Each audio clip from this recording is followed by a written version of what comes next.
Hello, hello. I see we got 2 likes already. We got somebody in the queue. Let me pull this over here so I can actually look into the camera when I'm talking.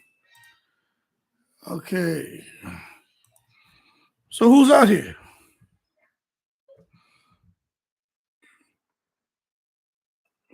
Letitia, Young Elder, are you still there?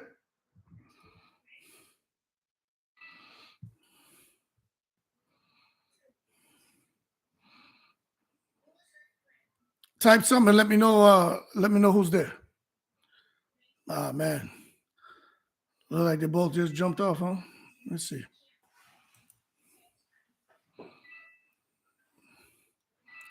See if anybody's gonna jump on. We had some people waiting in the queue, but they jumped off. Let's see if anybody else jumps back on. You know how it goes. Let me pause this.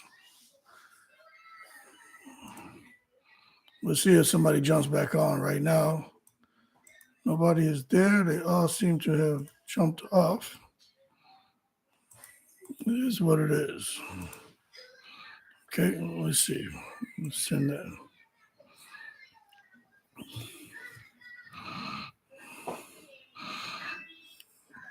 Hello, I see somebody just joined the party.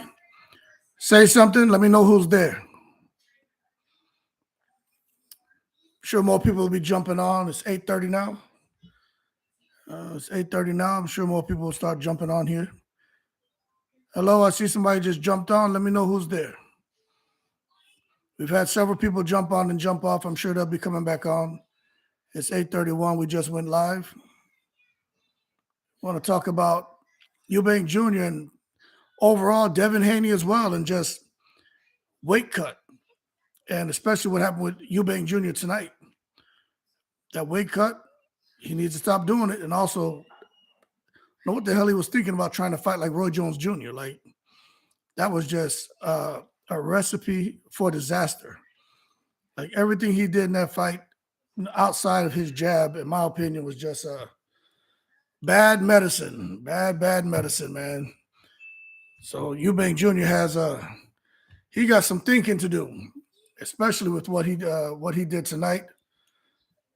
He's really got to think about that weight cut. And this may be a precursor to what we're going to see with Devin Haney. Because Devin Haney, we know he doesn't want to cut that weight. Earl Spence doesn't want to cut that weight. But what we saw with Eubank Jr. is just a result of somebody with consecutive, weight cuts. You just can't melt your body down to this unrealistic weight. And I get it. And I'm sure you guys understand it's just a moment in time. They just need to hit a magic number just for the weigh-in. No problem. No problem. But when that number is something that requires you to go through these different cycles, 4 hours out, 3 hours out, 2 hours out, 1 hour before the weigh-in, that is not healthy. That's dangerous. So you look at Eubank Jr. He's always looked in excellent condition. He's always looked on point in the ring. He's never, ever looked like he looked tonight. It only lasted 4 rounds. But I don't know if you watched the fight, let me know you watched the fight in the comments, right? But you can see that Eubank Jr., he was standing and just not even doing anything. There were times where he was just standing there, and I was like, this man has his arms down. What is he waiting for? Like, really, what is he thinking about? He looked too relaxed. You know what I mean? It's one thing to be calm in the ring, which is what you want to be relaxed in the ring, but he looked too relaxed. And the jab was working, but that's about it. And you saw Liam Smith said, you know what, if this guy's not going to let his right hand go, if he's not going to let his power shots go, I'm going to attack him. And in that 5th round, you saw what happened. He just went straight back. Hands were still down, trying to be like Roy Jones, elusive, all the things that we haven't come to know him to be. and he just looked horrible. He looked horrible, man. And he just looked irresponsible. Even his defense, even his ability to get out of that corner and to get around the ring, I think he was drained by the fourth round. You just can't cut. You just can't cut down to 160. This 157 that he had cut down to for who? Was it Conor Ben?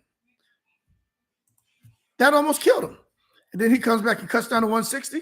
That's stupid. You look at Liam Smith. As soon as the fight was over, Liam Smith was talking about going back down to 154, looking at opportunities. So for Liam Smith, coming up to 160, no big deal. For Eubank Jr., huge deal. But the problem is there is no sweet spot between 154, 160, 168. You know what I'm saying? Somebody just posted something. Oh, Muhammad Ali. Eubank Sr. said his son will never be a champion. He was weight drained, but don't think he got over the previous weight cut. His old man carried him through. I agree. I remember Eubank Sr. You know what, man? I know you're out in the UK, right? But I keep up with Eubank Jr. And I remember when he was fighting and with his dad in his corner, right? He got a lot of flack because they felt like the old man was either too hard on him or had unrealistic expectations. But I remember when his dad said his son would never be a champion. And I thought that was really harsh to say that about your son. And, Eubank Jr. just sat there and he just kind of accepted it. But I think over a period of time, I think he got tired of maybe his dad being so controlling. So he decided to do something else. Now, his dad sent him to America to live by a family for a couple of years when he was still a teenager.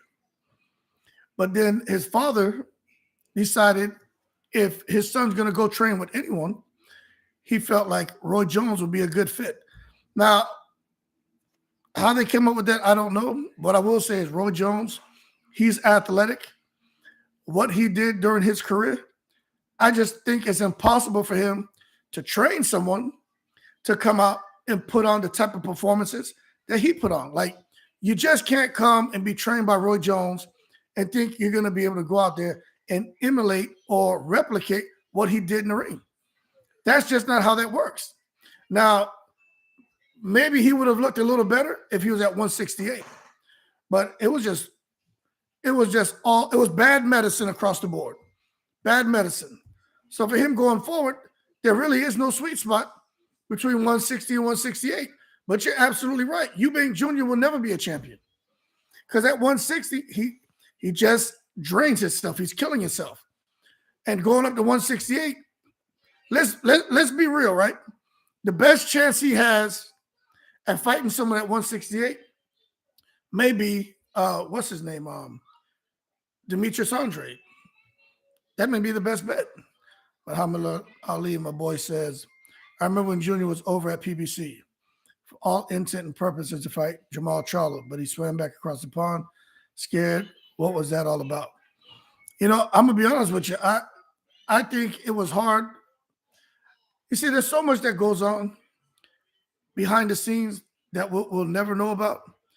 But I just don't think I think he hurt himself because he was expecting that he would come over and immediately go into these big money fights, go into these title fights. And, there's a pecking order. You know what I'm saying? And he had to come and he had to get in line. He didn't want to do that.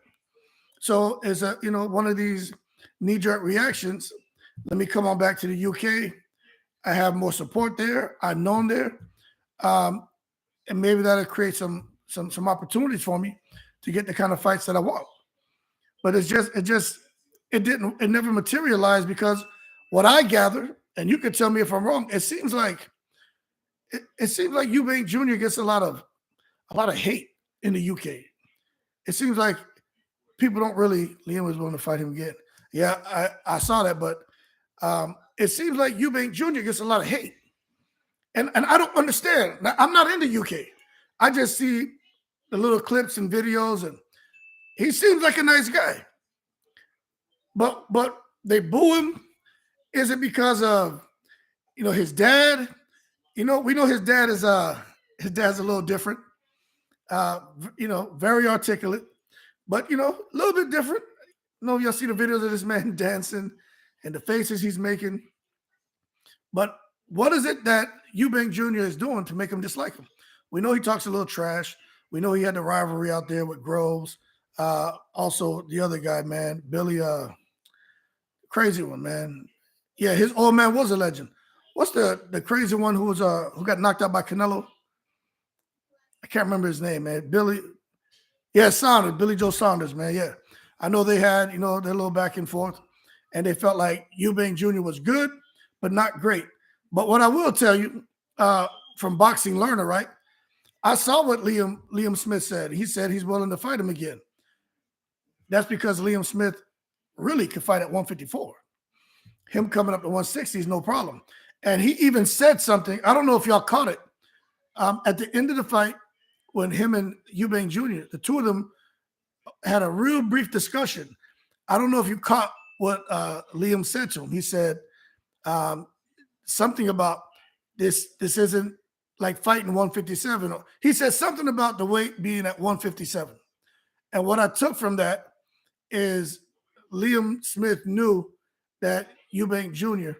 would be at a disadvantage going into this fight because of these consecutive horrible weight cuts. That's what I took from that little exchange they had. So he knew that it was a win-win for him. And if you looked at did you guys see the pictures? I posted it on my channel, but did you guys see the pictures of Eubank Jr.? After his weight cut, getting ready for the weigh-in? Did y'all see how he looked physically? Horrible. It's like looking at Devin Haney. Like they look ghoulish. You know what I'm saying? Their body, the type of veins all over their body, like that's not healthy. It's not healthy. Muhammad Ali says, old man was a legend. No doubt.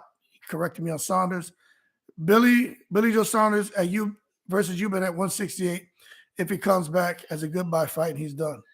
Yeah, I think that would be a good fight. I don't think Billy Joe Saunders is coming back. I mean, the way he got his face broken by Canelo, I can't see him coming back. Also, when it comes to Eddie Hearn, Billy Joe Saunders wants a lot of money. Eddie Hearn right now, I mean, when you go live, sometimes the conversation will jump around. Eddie Hearn's not trying to pay anybody big money anymore. Like the type of paydays Saunders got spoiled with, Dillian White got spoiled with, Chisora got spoiled with, even AJ right now, right? That kind of money is just not on the table. So for Billy Joe Saunders to kind of get the stars to line up, right? Kind of like what we saw with Kell Brook coming back fighting Amir Khan and getting that huge payday before he sailed off into the sunset. I just don't think that's what's going to materialize with Billy Joe Saunders. Even if he really wanted to do it, I don't think his family would really let him go out there and do that. He got his face was messed up. It wasn't just an orbital bone. He got his face broken, man. Suppose Saunders got more chance fighting at cruiserweight. He's out of shape. Yeah, I saw the images of Saunders. He looks bad, but that could be a good fight for Eubank Jr. If Saunders comes back, he has a cut weight. It'll be hard on his body. Could you give Eubank Jr. more of a level playing field, opposed to coming out here, like I said, fighting these guys who don't have to struggle to get to 160. But right now, my thing is, should Eubank Jr. even stay with Roy Jones Jr.? That's a real question. Roy Jones Jr. was a fighter. When trainers look at their fighters, they have a good pulse on how their fighters are feeling, on the condition of their fighters, how their fighters are performing in training camp, how their fighters have performed previously in training camp. There's certain things you see. And you can't tell me that Roy Jones, with all of his knowledge, right, with his eye, remember, the Roy Jones lens is different from ours. You can't tell me he didn't look and see during that training camp and say, you know what, this guy is drained. This isn't going to be good. He's looking slow. He's looking lethargic. Maybe he got buzzed during the training camp, because for him to get hit like that, okay, so he didn't look like he got hit that hard But when I saw the replay, the uppercut landed pretty good, but it was the left hook. It landed flush. But that's what happens when you drain yourself, right? Your punch resistance diminishes. And that's what you're seeing there with him. We've always known Eubank Jr. to be a guy who fights on the front foot. He comes in the ring, seek and destroy mission. Then remember, he had a guy hurt. I can't remember what fight it was. He had a guy hurt in the fight. He was beating a guy from pillar to post. His dad came in the ring, kind of took this stance on him and posed and was like, looked at him and was like, don't hit him with power shots. So his dad, to me, that's what happens when you take a lion, right? And you try to turn a lion into a pussycat. Eubank Jr. was in there doing, it's kind of like what you see with Deontay Wilder and what Malik Scott is trying to do. Take a lion and turn him into a pussycat with the cute boxing and the lateral movement. That's not really a strength of Eubank Jr. He didn't start boxing when he was 6, 7, 8, 9 years old. His strength and his style was being aggressive, coming forward, trying to annihilate you. Anthony Joshua, not a guy to be cute, floating like a butterfly, stinging like a bee. Come forward, power shots, destroy you, get you out the ring. But same thing. You see him come out there trying to dance, trying to box, do something that really, in my opinion, doesn't play to his advantage. And he was defeated. So when it comes to Eubank Jr., I really think he needs to sit back. You know, I don't know how people are going to take this. I think he needs his dad back in his corner, man. I think he needs his pops back in his corner. You know, the type of training he was doing when he was with his dad knows what it takes to win. And plus his dad knows his son. Roy Jones Jr., he kind of knows what it takes to win. But fundamentally, Roy Jones Jr. wasn't as sound as, I would say, Eubank Sr. So if you watch Eubank Jr. in the ring now, especially in his last fight, he's more with the hands down and flamboyant and doing all the wrong things. Like, you can't fight like that forever. Like, if you develop those bad habits, it's hard to break them. You just can't come in there and decide today that I'm not going to do something that I've been doing for the last couple of years. Like, it's a pattern of behavior. Like, that's just how you fight. And that's what happened to him. But my concern is, if he's going to continue to campaign at 160, you know, how much longer is it until this man gets permanently damaged? Because this guy, Liam Smith, isn't known for being a hard hitter. Shit. Eubank Jr. was talking about fighting Triple G. And the thing about it this time is Eubank Jr. has always chased after Triple G, always called Triple G out. But what did you see happen in the last couple of weeks? Triple G and his team were calling out Eubank Jr. So right when he finally got to the point in his career where he was able to get the big fight that he's been calling for, the big fight he's been hoping for years. Remember, he called out a lot of people. We mentioned Charlo, called out Charlo, Andre, Canelo, Benavidez, and then Triple G.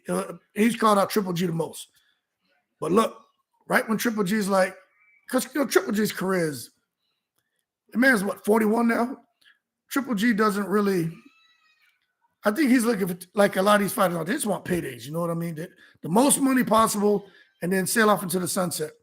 But that Triple G and Eubank Jr., as a matter of fact, Triple G may want to fight more than ever now because he sees that, hey, this man fighting me at 160, I'll definitely probably send his head out into the ring. But nonetheless, right now, Triple G versus Eubank Jr., I just don't think that's a good move for Eubank Jr. If they make that fight, they probably want to make it at 164 or 168. But then again, we're talking about legacy. There are no titles on the line, you know. So Eubank Jr. is just in a real precarious position, and he needs to come back to the drawing board and figure things out. The first thing they need to sort out right now is the trainer, because I find it hard to believe that Roy Jones Jr.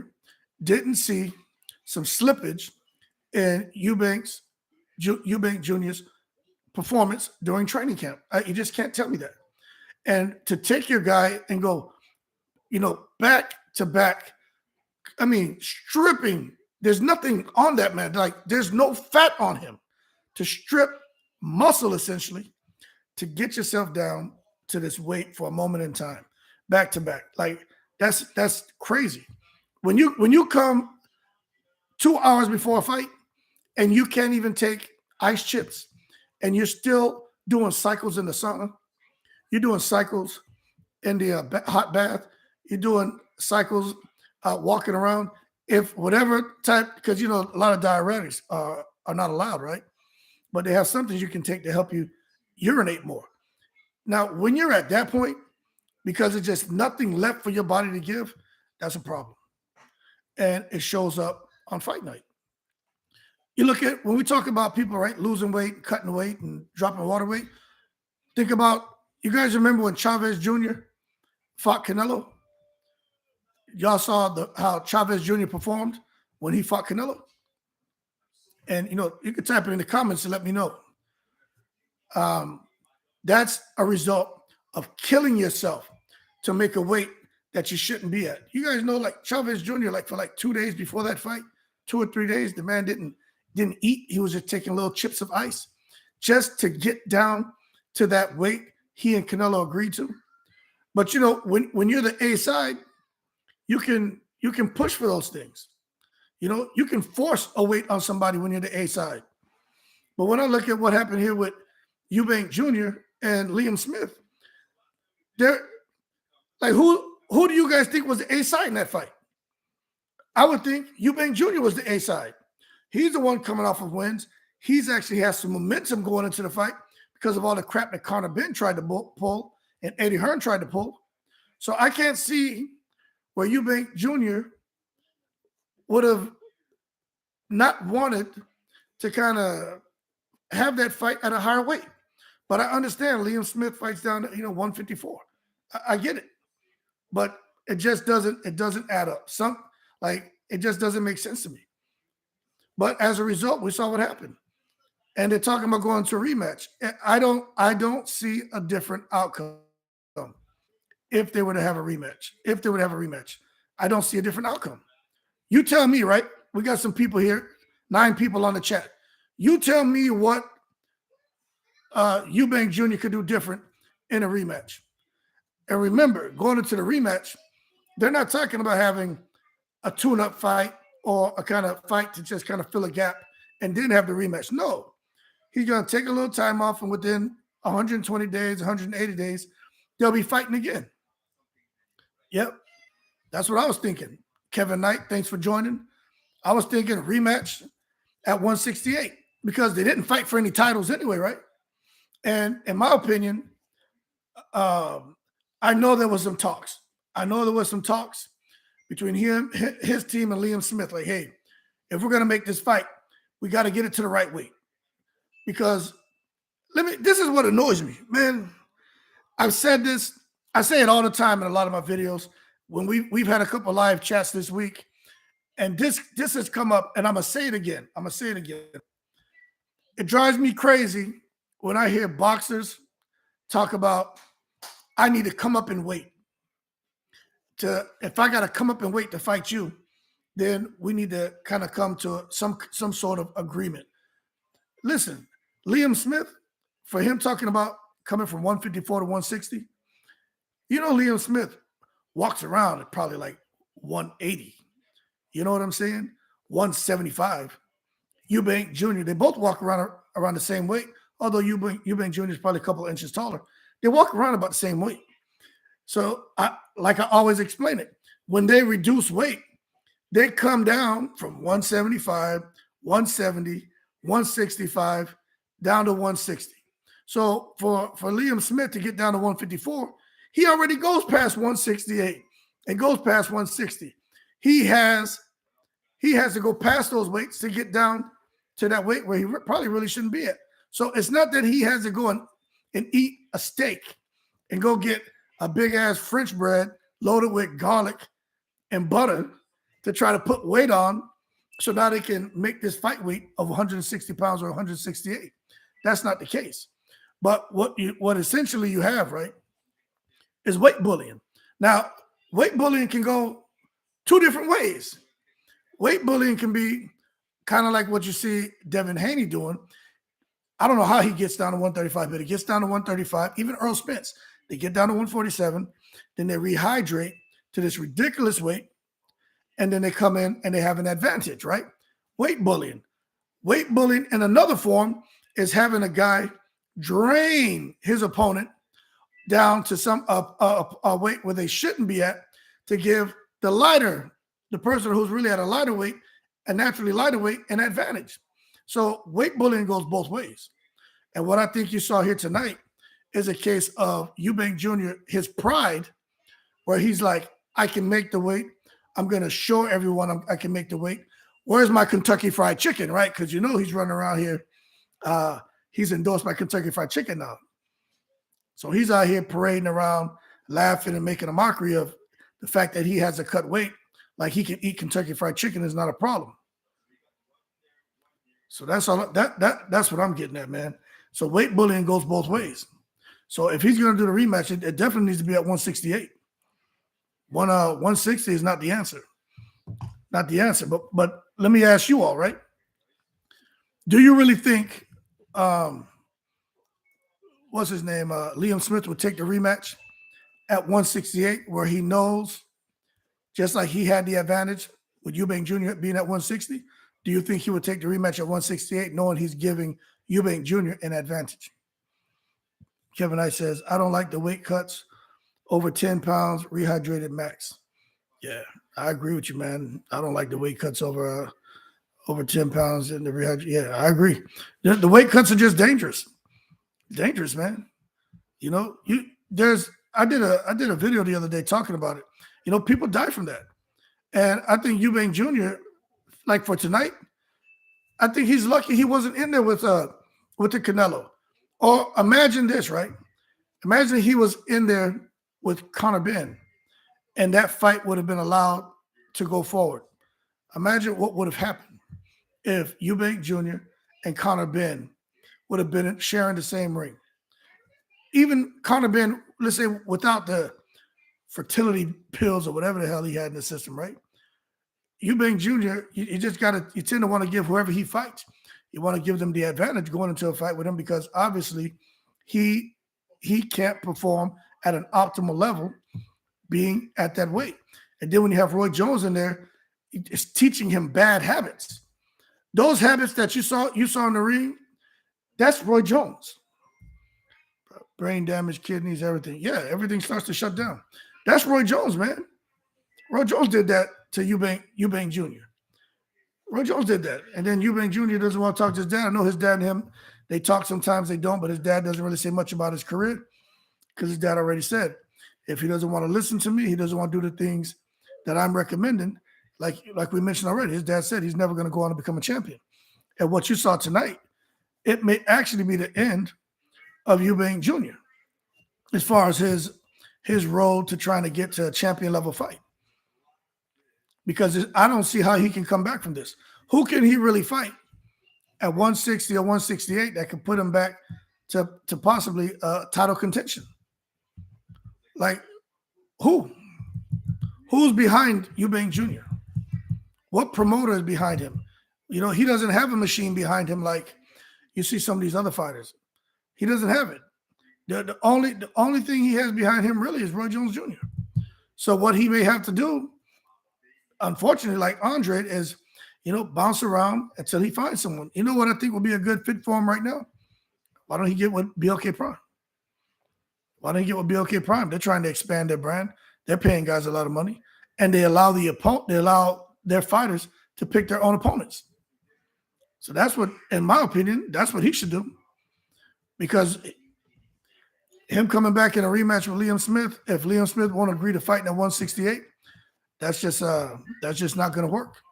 He's going to get knocked out. He may get knocked out a lot faster this time, because the punch resistance just isn't there. It's just not there. You know, this isn't anything new, man. These guys cutting weight. Look at De La Hoya. When De La Hoya fought Pacquiao, you know, I'm not going to peel it all the way back 20-something years, but I think we all remember the same thing when De La Hoya went and fought Pacquiao. You can't come and drain yourself like that and expect to get in the ring and put forth the optimal performance. We know De La Hoya in his prime, Pacquiao in his prime, fighting at the right weight.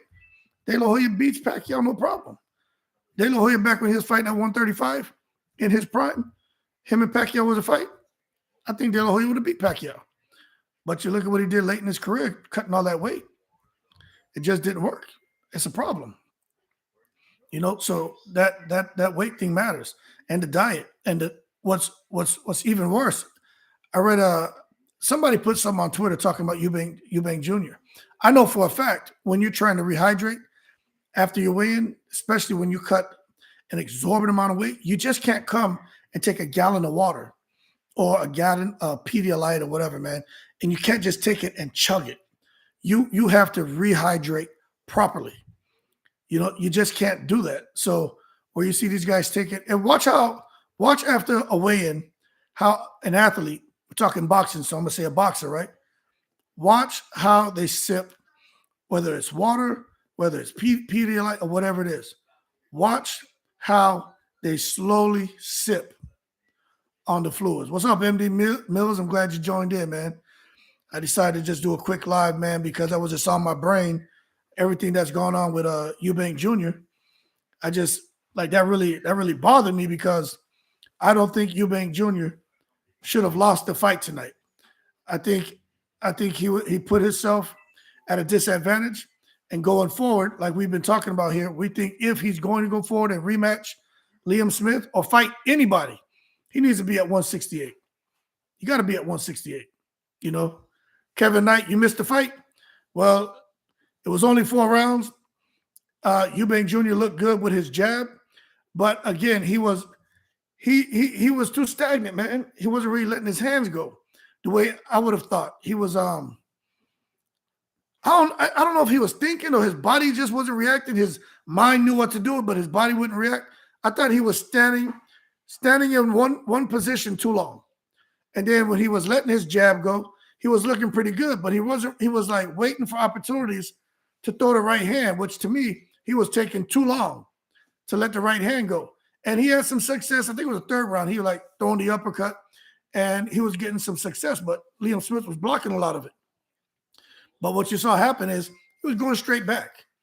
And Liam Smith turned up the heat. And I mean, as soon as first time in the fight where he really turned up the heat and he knocked Eubank Jr. out. He didn't do anything spectacular. He just caught him going. He was going backwards. He just stepped with him. Boxing 101 stuff, man. Stepped with him, got in his chest, and let his hands go. Didn't allow Eubank Jr. to tie him up. And through combinations. You guys know in boxing, man, you got to throw combinations. We're not worried about everyone getting there.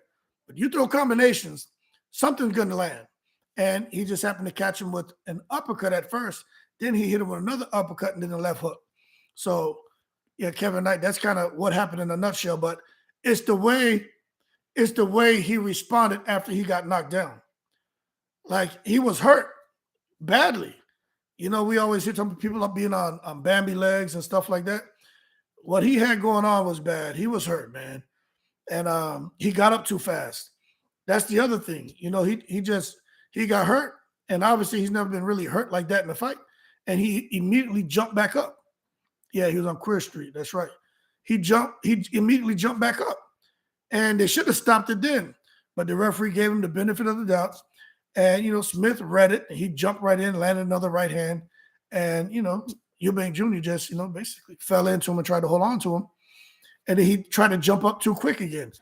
But he should have just stayed down and just took a breath, man. Roy Jones, to me, failed him as a coach. MD Mills says, you saw his legs prior to rehydration. They never came all the way back. Yeah, absolutely. I talked about that on here a little bit. I don't think everybody saw that picture like you and I went back and forth discussing that photo. If you guys in this chat, if you guys would have, it's out there on Twitter and it's out there on my YouTube page as well. If you look at that image of Eubank Jr.'s legs, his whole body, but especially his legs, it'll help you have a better understanding of why Eubank Jr. Wasn't able to get his legs back underneath him. He's already dehydrated. His punch resistance is already out the window, and then his legs weren't there. I can only imagine, because I've cut weight before. What's up, Mortal Men Boxing UK? I've cut weight before, and I've trained really hard and pushed myself to the point of almost no return. And I remember after training, man, I would go in there and train, hit the heavy bag, jump rope, shadow box, spar, right? Then I would go and do the stair climber for like an hour and the elliptical for like 45 minutes, right? And let me tell you, man, when I used to come off of that stair climber, and then I would run later, but when I used to come off that stair climber, I'd be walking and my legs would be shaking like this. No kidding, shaking. And I remember this, there was this guy in the gym. He was like, man, you're pushing yourself too hard. And I was young, so you couldn't tell me anything. But if I went through that and I wasn't cutting weight like these guys, that's just from training. But for him to get his body into that kind of condition, I can only imagine that man his legs had to be shaking uncontrollably at some point prior to that weigh-in. So Motorman Boxing UK says, should Eubank Jr. take the rematch or not? Or is it game over? I think it's game over at 160. And if he takes a rematch, it's got to be at 168. But even if it's at 168, this is my honest opinion. I think it may be game over because of Roy Jones Jr. I think Roy Jones Jr. has I think he's hurt Eubank Jr. And as far as his fighting style, I think Roy Jones Jr. has taught him bad habits. And I get it, the weight loss, that's problematic, but I think he's taught him bad habits. I mean, you can't come in the ring with a guy like any boxer, but especially Liam Smith. Like the Smith brothers, everyone in the UK who follows boxing, hell, we're over here in the States, and we know about the Smith brothers. You can't come and get in the ring with those guys and think within the first 10 seconds, they're not going to see that you're keeping your left hand down by your knee, by your hip. You don't think they're not going to read that? They're not going to throw a jab out, see if you take the bait, and then throw a half jab out just to get you to kind of react and out of position, and then come with a right hand, try to catch you with that left hand down. And that's what he was trying to do in the fight. Like I saw that happening immediately. I was like, Liam Smith is trying to set him up to drop that right hand. And he was shooting it. Wasn't getting there the way he wanted, but he was trying. But then, Eubank Jr. came back and had a whole lot of success with those uppercuts. And then they decided to turn up the heat in the fourth round, and they got him out of there. So, yeah, so my answer to you, Motorman Boxing UK, first of all, thanks for joining the chat. I don't think Eubank Jr. should be messing around at 160 pounds at all. He needs to get the hell out of 160 pounds, and he may need to bring his dad back in his corner and just shut up and do things his dad's way, because he looked much better with his dad. Yeah, Derek Wilts, thanks for joining the chat. Eubank Jr. was tired by the third round. Absolutely. Yeah, because of that weight cut. But I really think Eubank Jr. needs to bring his dad back on. I just don't think Roy Jones is the right fit. Like you guys, we saw what happened here with Eubank Jr. You guys remember just him, not even a couple weeks ago, there was a talk about AJ taking Roy Jones to be his trainer. Now, you guys tell me, right? We're talking Eubank Jr. and Liam Smith, but you tell me, you think Roy Jones Jr., after seeing this crap here with Eubank Jr., you think Roy Jones Jr. is a good fit for AJ? Now, remember, the reason I'm drawing that comparison, because Eubank Jr., he looked the most vicious and had the most success when he's on that front foot, coming forward, looking to bang out your windows and then take your head off. When this floating like a butterfly boxing stuff, it hasn't really suited him. And it did look good because he was fighting lesser opposition. But he bubbled up a little bit to what they thought was a washed up Liam Walsh, right? Liam Walsh wasn't really given a chance in this fight. Okay, yeah. While I'm talking, I'm gonna put the link up of the video I did of the weight cut. I'm gonna do that right now. AJ needs to be brutal. James is perfect. Yeah, hell yeah. I agree 100%, man. Yeah, I got it right here. So I'm gonna post a link of the video that I did of what's his name, man? Of Eubank Jr. Absolutely crazy. I'm posting it right now. Let me see if it comes through here. Yeah, so there goes the link right there. For those of you who are interested in watching it, I just posted the link. But you look at his condition. Look at his condition. It's scary. Absolutely scary. Absolutely scary. If you look at his condition. He's obviously he's getting ready to go into the weigh-in, but I'm not even going to describe it. Just go look at it. Horrible. But back on Roy Jones Jr. Yeah, good. Kevin Knight says Derek James. Absolutely. When you have a lion like that, you don't try to turn him into a pussycat. And Roy Jones, I don't know what he did, man, to Eubank Jr. He down there in Pensacola, Florida, and having him with his hands down and throwing wide looping shots. You can't do that against someone who's like a super technician. Now, since we're talking about them, Marco Antonio Barrera, damn Prince Nassim Hamed. Same thing. Now, Prince Nassim Hamed has always been flamboyant and unorthodox. But what I'm talking about is we're talking about taking someone who relies on a lot of athleticism, and you're putting them in there with someone who's more of a pure boxer. And that's what you saw happen with Prince Nassim Hamed and Barrera. That's what you've seen happen with, I'm going to say AJ Usyk, but AJ wasn't being flamboyant, but he was doing something he should have been doing against a very pure intelligent boxer. And then you come now and take a look at Maidana and Floyd Mayweather, right? And then you look at what happened right here with Eubank Jr. and Liam Smith. It just doesn't work like that, you know. But you guys, when you get a chance, look at that clip when you get a chance, and you'll see. So for Eubank Jr., I don't know what he's going to do. I'm not even sure. At his point in his career, I mean, he's not a spring chicken anymore. You know, he's starting to get up there in age. He's made a lot of money. He's in a very good position. I think he needs to really reassess what he's going to do going forward. You know, you figure out 160. Does he want to do any more domestic fights? You know, who does he want to fight at 160 back in the UK? Kell Brook. When you guys see him, because Kell Brook also an issue with weight cuts. People don't understand that the brain is also losing water in the process. Yeah, absolutely. I think Kevin Knight threw that out here too. You're absolutely right. That's what affects that punch resistance, man. That doesn't have that water around the cushion of the brain. So when they get hit, the brain kind of bounces around and you're out of there. You know what I'm saying?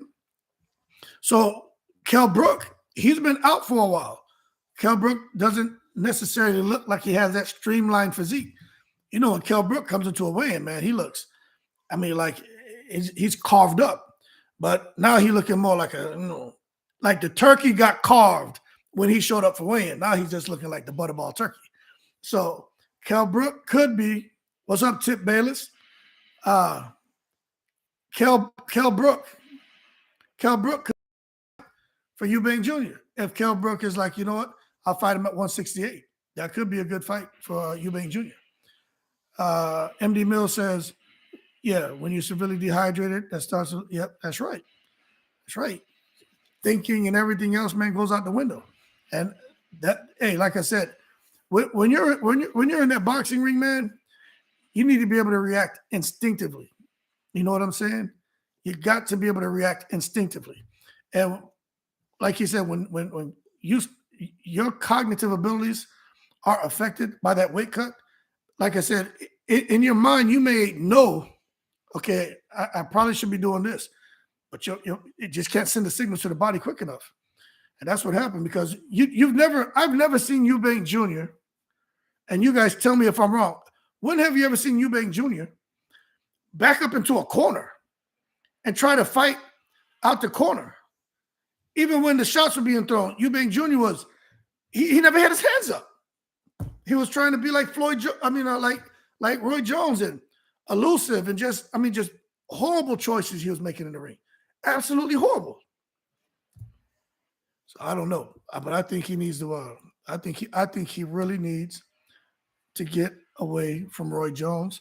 And I've always said I never liked Roy Jones as a trainer. I've seen Roy Jones. I've watched videos, in-depth videos of Roy Jones and his training methods. And everything that he has guys doing, it goes against all of the traditional training methods. Now, I'm not saying making some refinements, doing things a little bit different isn't wrong.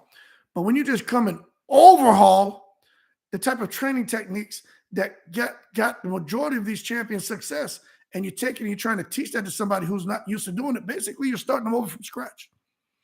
And that's what I think Eubank Jr. did, is he had a style of fighting, and Roy Jones Jr. overhauled it. And to me, he made him worse of a fighter. He didn't evolve him. I don't think Eubank Jr. has evolved as a fighter. I don't. And I'm just being honest with you. I think if anything, he's taken a step back. And I'm not sure that he's going to be I'm not sure he's going to be able to breathe life back into his career and get a second run. I just don't. Because he's kind of like Demetrius Andre at this point. Did you guys see Demetrius Andre last fight? 168 is not the weight for him. He's going to struggle with those big boys. He got to the final bell. He won the fight, but he wasn't able to damage those guys. So Demetrius Andre is another one. He needs to find like an Adrian Broner weight, like 164. You know how Broner comes up with his little funky weights? That's what Eubank Jr. and Andre may have to do. That may be the fight to make, because they're both big names. They can both finally get a big name on their record, some big money. And, you know, they make it the green light for it. MD Mills says, these coaches shouldn't try to turn fighters into versions of themselves. Nope.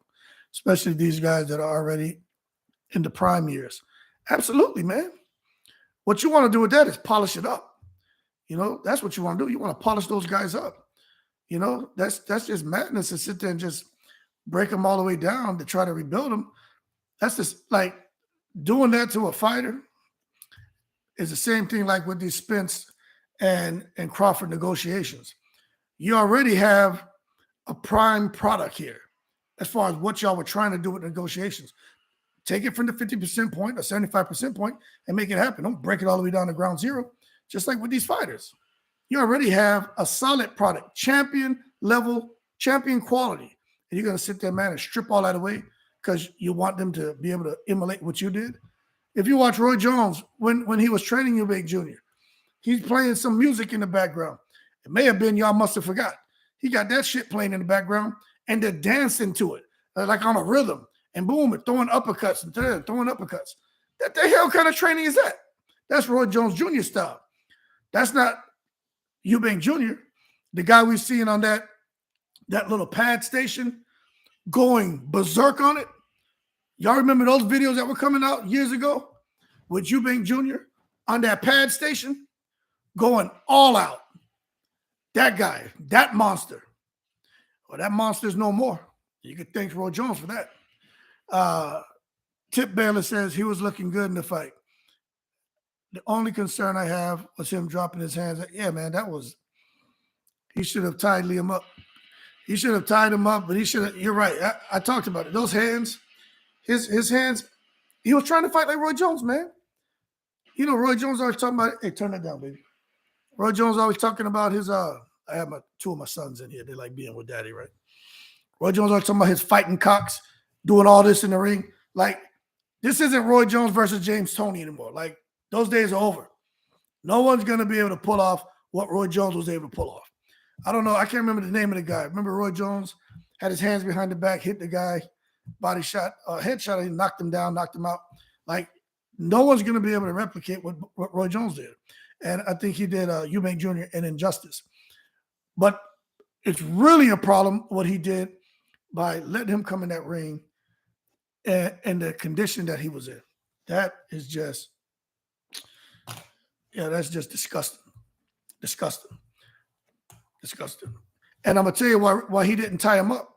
Because I don't think Eubank Jr. really knows much about tying him up. You saw him, even in the fight, there was a point in the fight where Eubank Jr. just kind of stepped in. He kind of dipped and stepped into the chest of Liam Smith and kind of tied him up. But to me, when he did that, I was like, man, he's going to get caught with an uppercut or a short right hand. It wasn't educated. It was just something like he just tried to do. Like, I don't think they really, when they're in the gym with Roy Jones, Now, I don't know this, right? Just an assumption and just kind of going off of what I've seen in this fight and the previous fight with Eubank Jr. I think they focus more offense. I think that's an offense-oriented training camp. I don't think they're really in there focusing on defense and tying people up. I don't think they do that because maybe that's not something they thought that they would have to master. Maybe going to a fight with Triple G, that would have been the primary focus. But here, it's probably the last couple of camps has probably been, you know what, getting in there, getting a win, getting a big knockout, offense first. But he wasn't even on the front foot. Even his last fight, he's not on the front foot. He's moving around, lateral movement, doing some things that like when I see that, I don't like it. I always say this about Malik Scott and Deontay Wilder. I don't like that. I don't like taking it and just the things that a fighter does well. If you can take the things a fighter does well and build on that, well, then we have something. But when you take the things they do well and you make that secondary or tertiary in nature to them, what are you thinking about? You're not qualified to be a coach anymore. The things they do well that help them garner all of the success, right? That should be the primary thing you focus on polishing up and make sure that they don't forget that. And then there's some other things you want to add to it, and that's fine. But you don't sit there and try to take the Deontay Wilder right hand from him and now have him looking to throw the lead left hook now. Like, what are we thinking about? Eubank Jr., his whole thing is coming forward, banging to the body, banging to the head. His uppercuts, his hooks, all of his shots. Eubank Jr. at one point could fight the entire fight, throwing nothing but power shots. The entire fight. Can't do that now because he's been trained to not fight like that. And I still think that part of Eubank Jr., aside from his weight struggles, I think part of him wants to fight in that aggressive style, but he has to stop himself from doing what comes naturally. Because he and Roy Jones, remember, they've been together, but then they kind of separated for a moment, and they've come back together for this fight. And I think, if anything, that is something that has hurt Eubank Jr. Let me close this door real quick. My son just left this damn door. All right. My bad, man. Motorman Boxing UK. You're right. You're right, brother. Roy's the wrong trainer. Plus, Roy was laughing and taking the piss out of Chris Eubank Jr. while speaking to them. Yeah, I know. Roy Jones Jr., man. I saw that. There's nothing that was funny about what happened to Chris Eubank Jr. in there. You can see that. See, this is the stuff that can mess a fighter up. We're talking about the physical stuff right now, right? But, I love boxing, and I genuinely care about these guys. For some of these guys know me, man. I'm a retired guy. But what these boxers go through is very similar to like what I did in my previous life, right? It's a full contact sport, both mentally and physically. You know what I'm saying? I'm going to elaborate on that. MD Mills, how many great fighters made great coaches? Man, not many. You look at Freddie Roach. He wasn't a great fighter. Damn good coach. You know what I'm saying? Floyd Mayweather Sr. He wasn't a great fighter. Damn good coach. So you hit the nail on the head. But let's talk about something that a lot of people don't want to really talk about. Boxing is a full contact sport. Physically, which we think we all know, and that's what we talk about the most, but mentally. It's a full contact sport, both mentally and physically. Eubank Jr., you can see after he got knocked out the first time, he jumped up so quick when he was still all over the place because in his mind, you can't let this man know that I'm hurt. I got to get back in the fight, right?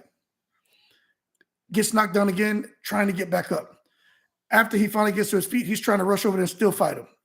I don't know if post in the comments below, was that one of Liam Smith's brothers who grabbed Eubank Jr., kind of held him and was like basically trying to calm him down because they knew that he was hurt and he was just acting erratic? Because that guy should be applauded because he didn't allow anything to escalate. He grabbed him It was more out of compassion, like it's all right. You know what I'm saying? So just imagine you get the 2 knockdowns, you're all over the place, crowd's already booing you. Then you got Roy Jones Jr., your coach, laughing in the damn ring. Now he's got to go home. He just lost his brother. His brother had a baby. The baby looked just like his brother. So now he's stepping up, trying to be there for the baby. You know what I mean? And now he's got to go home. Can't leave his mind behind. He got to deal with stuff, man. So to me, that's corny. That's Roy Jones laughing. You know why? Because people don't think like that. I think like that, but I'm a little different. My experiences are different. You know, people don't think like that. There's nothing to laugh at. Like for him to take a loss like that, coming off those back-to-back weight cuts, there's nothing to laugh at. So I'm going to be looking to see how Eubank Jr. responds. I saw he already went to Twitter and, congratulated Liam Smith and everything. Sometimes these guys need to stay the hell off social media. I keep saying that. Why is everyone so quick to get on social media and say something? It's okay to take a deep breath, sit back, collect your thoughts, and then when you're in a clear state of mind, then deliver something to the public. Everybody wants to be so quick to put something out there. Now, I don't know if he has a publicist or something, but it looked to me like he manages his own Twitter page. But, take a step back, throttle back, take the foot off the gas pedal. Instead of being all gas, no brakes, be all brakes, no gas for a moment. And just chill. And then decide how you're going to go out here and address the public, man. Because, Twitter, I don't know how many of y'all are on Twitter. People on Twitter can be ferocious. They were already lighting into Chris Eubank Jr. And most of them are bandwagonists. They're not true boxing fans like probably all of us on this page. Because not one person in this page said anything negative, nothing inappropriate, nothing ignorant, nothing offensive. So that tells me that we have a different crowd in this boxing chat. You come off back-to-back weight cuts like that and go in there and get yourself knocked out. If people want to attack you, come on, that's corny. Boxing Brains, what's going on? Thanks for joining the chat. Charlo gets down to 154 and he's stronger than Eubank. I don't believe the weight pretext. I think, if we're going to talk about Charlo, him getting down to 154, maybe remember, he's smaller than his brother. They're twins, but he's naturally smaller than his brother Jamal. Remember, Jamal was at 160, looking to go up to 168. And Jamal said he could get to 154, but it's hard. Jamel says it's fairly easy for him to get to 154. We've never, ever heard Jamel Charlo complain about making weight. So what that tells me is that Jamel is able to get there without suffering. Now, it's not easy for anyone to get to that weight, but there's different levels of suffering when it comes to cutting weight. There's maybe 48 hours before the fight where you're probably 5 pounds out, and then you go out there, do a little jog, make sure you watch what you eat, probably use the bathroom, maybe you go into the sauna, one cycle, just, low threat stuff. You come in there, bing, hit the magic weight, you out of there, you rehydrate, right? That's pretty much perfect world weight cut. Then you had the other extreme, like we talked about on here, Chavez Jr. Man, for like 2-3 days before the Canelo fight, couldn't eat, was getting chips of ice. So it's different levels. So I think now that we talked about that, right? When you couple that with the fact that Eubank Jr. just went back-to-back with crazy weight cuts, 157. He still went out there and got his ass down to 157 just to prove a point, which to me was stupid. But he did it. Kudos to him, right? Comes back, immediately goes into this agreement to fight Liam Smith, and either goes back into training camp or is trying to kind of maintain. I don't care about him posting the videos of him eating the yard bird, him eating Kentucky Fried Chicken. I don't care about all that. He wasn't sitting there eating no buckets of Kentucky Fried Chicken. That's all marketing, publicity, and it did him well. He got an endorsement deal by Kentucky Fried Chicken, so it worked to his advantage. All right. MD Mill says, seems to me that Mel Charlo is a little more dedicated to his craft than Mal Charlo is. Yeah, I think so. I mean, it shows, man. Hey, Jamel Charlo, I tell you what, that would be a good fight if because I think Jamel, I know for a fact he can get to 160. He's talking about going to 160. But you look at the fact that Jamel Charlo has been more deliberate in his career. His brother, but I understand things happen in the personal life too. But Jamel has been more deliberate in his career. He's just like, once he got a taste of a title, it's like he went crazy, man. He wanted to fight. He wanted to fight everybody. He wanted to defend his title, get the next title, unify, undisputed. You know what? Draw, whatever people say I lost, have it again. Like, he was hungry. But now he's there. The thing with Costa Zoo. So let's see what happens. Because, I think it's within 120 days of these guys getting these titles, they got to defend the belts, right? And that's something else that these sanctioning bodies, I don't even want to get into the sanctioning bodies talk because that can get deep. But these sanctioning bodies are pissed off, man. And that's what people talking about corruption. How can you allow a guy win a belt or become undisputed? And over 120 days has elapsed since he's even defended one of the belts. You see? But what's going on behind the scenes? This is the thing that we're not privy to. That's why we say, if the fly on the wall could talk. Letitia McCulley says, hey, welcome, Letitia. I did not see this one coming. This up and down in weights is not good for any boxer. Plus, Eubank Jr. has suffered a lot of tragic. Yep, we just talked about that. A lot of tragic things in this past year. And we just talked about that.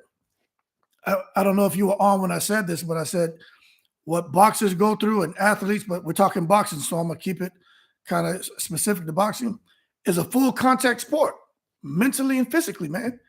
We just see the physical. We mostly talk about the physical. Oh, so-and-so got knocked out. Or you just see that shot of the volume of punches or the this and that and the defense impeccable. No one really talks about how these guys can't leave their mind behind after they lose or even after they win. But it's a close fight and they get hurt and the opponent's not aware of how bad they hurt him. But then you see the guy go to the hospital. He's the one who won the fight. But his ass is in that hospital because he got banged up really good. So they got to carry that around with their minds. And then we're talking about like how social media is treacherous people in social media, man. I couldn't imagine being in the public eye, having a damn Twitter page or an Instagram page, but especially that damn Twitter. Twitter is poison, man. And, you look at Tank Davis. He wants to come out there and read these damn things. Like, they need to stay off of there. Adrian Broner, even Earl Smith, like Terrence Crawford. There's a guy out there, man. I don't know what this dude's story is. He wakes up, his thing from the time he wakes up till he goes to bed, it's to just attack Terrence Crawford. And I don't think that's cool, but that's what these people do, and it's not my thing. And Terrence Crawford goes back and forth with him. So I agree with you 100% what you're saying, Letitia, man. There's a lot of things going on in his mind. Chicken Talk, welcome to the chat, man. Maul got some things he's got to take care of. Yeah, I know. I didn't say what it was. I just did a video talking about he had some personal things going on, some ups and downs with the family. None of us have a perfect life. I know I don't. But I know there are some people who made videos and put stuff out that I just thought was corny. I wouldn't do so. That's not my style. But if anyone wants to know what's going on with Jamel Charlo, just go Google it. It's out there, man. But he should be returning to the ring. And he's talking about Chicken Talk. Ray Jackson, that's him. That dude had me cracking up, man. He's out there, man. It's hilarious. He doesn't cut Terrence Crawford no slack. And I try to be neutral, man. But Lord have mercy. Like Terrence Crawford, hey, I put it to you this way. Terrence Crawford, I'm sure that he's looking for Claude and Ray from the movie Life to stop round 2 of their killing spree. Because that guy, Ray Jackson, I'm sure Terrence Crawford has nightmares the way Ray Jackson gives him the business on that damn Twitter. Letitia says, I believe Roy Jones will now be fired.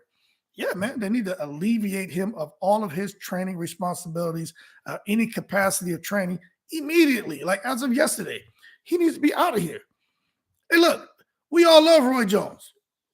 Roy Jones in his prime that gave us all those spectacular fights and the things he did in the ring, right? This damn video is glitching, right? All that stuff he did, we love that. But Roy Jones as a coach, he has improved himself.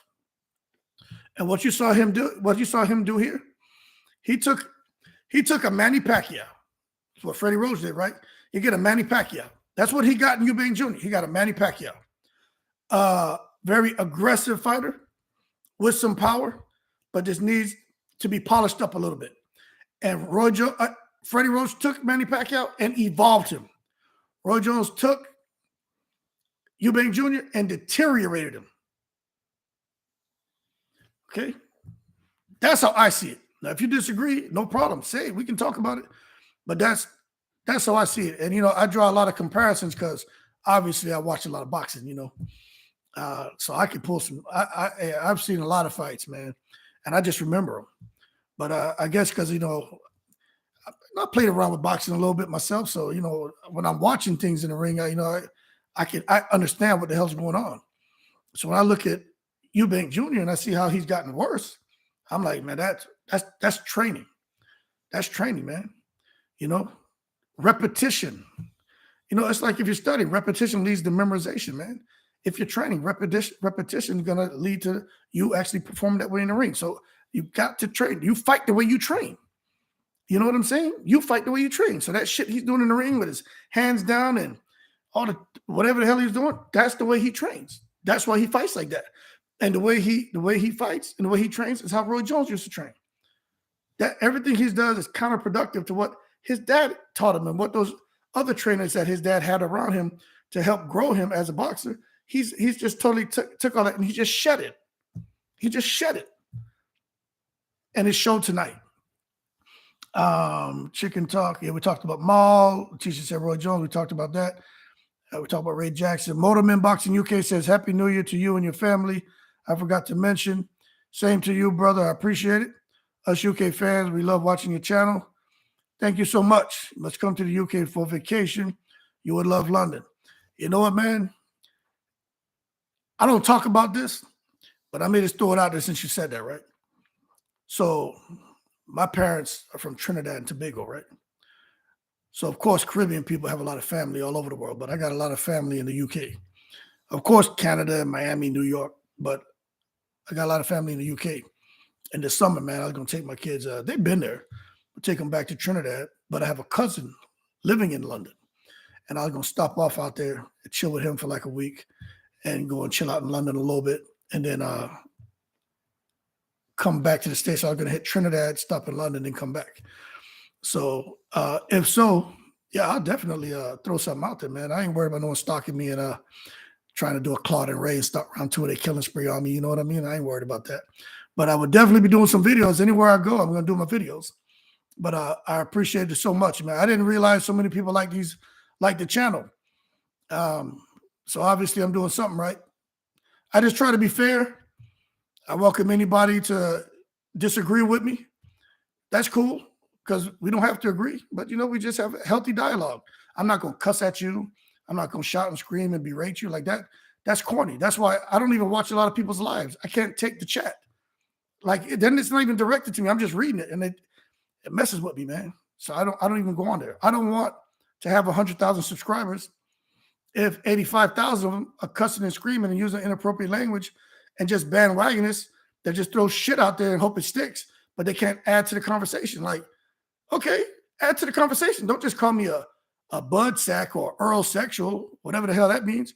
Well, why are you saying that? What did I say that you disagree with? Expound. Let's have a healthy conversation. But 85% of them can't do it. So that's why let me stay in my little world where I'm comfortable, man.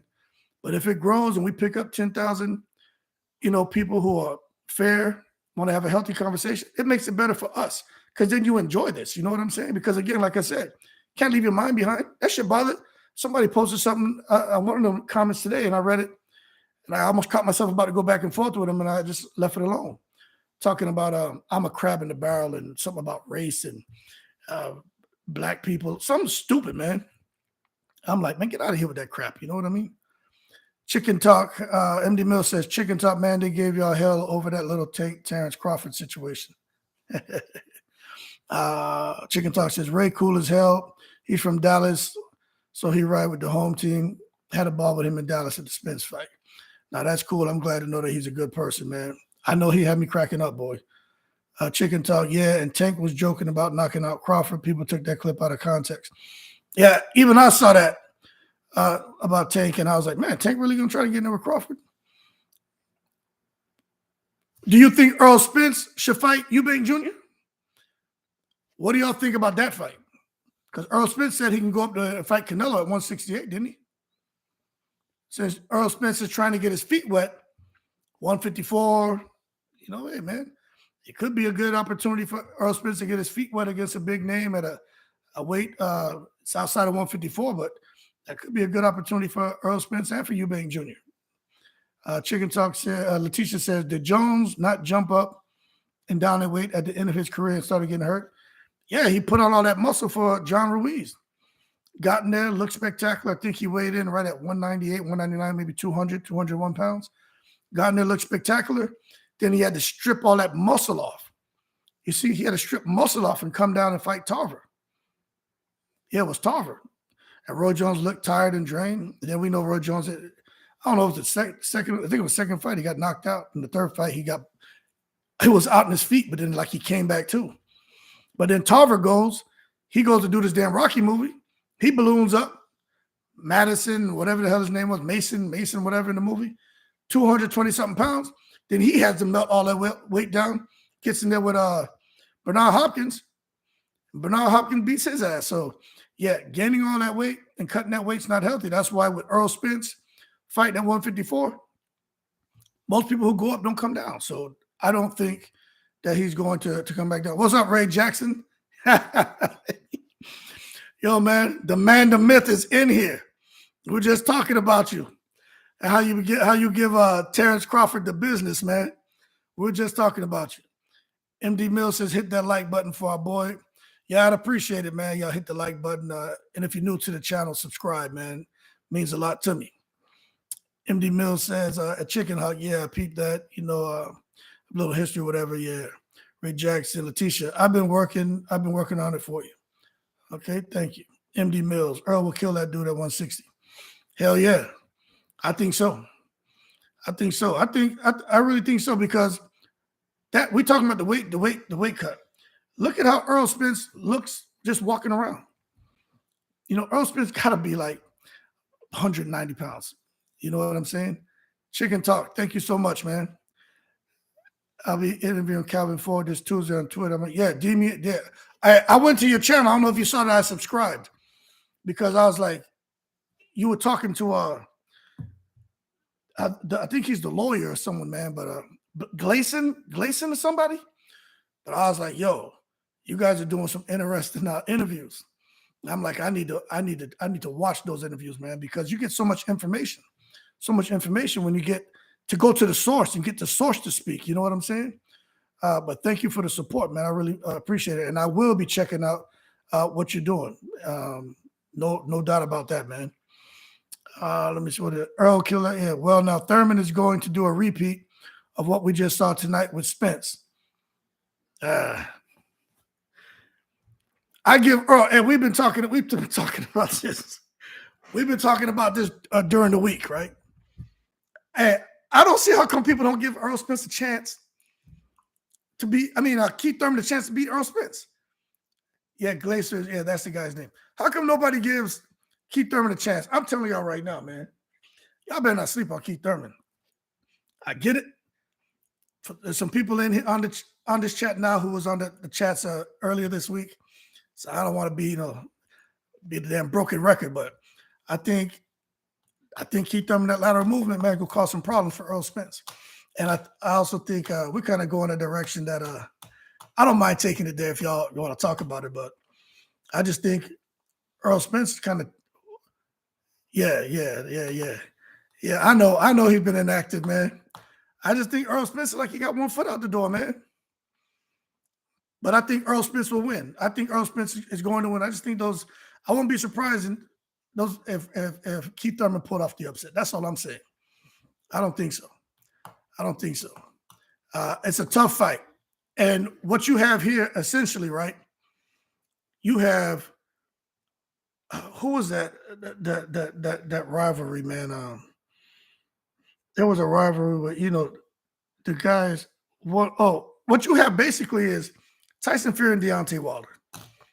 That's what you have, and what I mean by that is nobody wants to lose, and I just can't see Earl Spence, if he gets buzzed, being okay with that. I can't see Keith Thurman getting hurt to the body, which everyone is counting on Earl Spence to bang Keith Thurman to the body, right?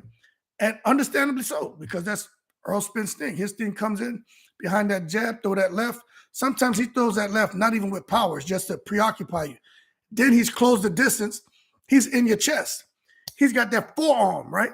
He's pushing you. He got that forearm holding you against the ropes, and he's banging with that free hand. You step, he steps with you, right? Boxing one-on-one. Pins you with that other hand. He's in you. Creates enough space to let his shots go, and you're on the defense, so you're vulnerable. You got to take shots. You know what I'm saying? Incoming fire. And that is something that I can understand why people say Spence is going to give Thurman the business, but that lateral movement, we talked about this in the chat. You look at Boots. You look at Boots and what happened with that guy, Karen Chikazian. Boots, Chikazian learned. He said, man, this man hits hard. He came out and said that. Those aren't my words. He said, this man hits hard. He knew if he stood in front of him, he can get knocked out. I said, damn, okay, so maybe we give Boots a little bit of credit now. The man does hit hard, but he can't cut the ring off. But it's the movement, that footwork, crazy from Chikazian. Keith Thurman has impressive footwork too. So we could see, I don't think he's going to go the whole fight like that, but I think Keith Thurman's footwork and lateral movement and how he's able to stop on a dime and shoot them power shots could create some problems for Spence. What I think saves Spence is Derrick James. Because Derrick James is just a brain, man. Just a brain. Okay? And so I think the deciding factor here is Derrick James. Because you look at when Keith Thurman came back, right? He fought Josecito Lopez. Okay, first fight back. Got to get the rust off. Man, Josecito hurting Keith Thurman now? Porter couldn't really hurt him. Danny Garcia couldn't really hurt him. Collazo almost killed him. But you kind of expect when you end up banging with guys like that at that point in time in their careers for them to get those kind of shots off on him. But Josecito gets off on Keith Thurman, have his ass on his bike, running, hauling ass. Then he goes and he gets in there with Manny Pacquiao. Yeah, Pacquiao, Pacquiao wear like a size 15 shoe, right? He kind of stepped on his foot, but boom, he caught him. No doubt he caught him, but he got some big ass feet. But then we saw the rest of the fight after round 4 or 5, round 6, Keith Thurman started doing this thing. So he still got that in him. Then he gets in there with Mario Barrios. Keith Thurman, lateral movement, he was throwing shots, catching them off the top of his head. And Barrios was all over the place, but Keith Thurman couldn't close the show because he wasn't holding his ground. So now you look at Barrios hurt him to the body. So now when you look at what's going on here with Earl Spence, this whole thing about weight, whole thing about not wanting to fight Keith Thurman, the title, WBC doesn't know if Keith Thurman wins, then maybe if he continues fighting at 147, that would have checked the mandatory boxing. Maybe we'll give him the title. Like, it's craziness going on. So there's a different kind of stress on Earl Spence, a different kind of stress on Keith Thurman. But who's going to rise to the occasion? That's the thing. So I think that fight's going to be won in the gym, in the training camp. I honestly do. And there's a reason why Keith Thurman, this man's not doing any interviews. I got some buddies. They're twins. We went to school together. They relocated down there to Florida, Clearwater, Florida area.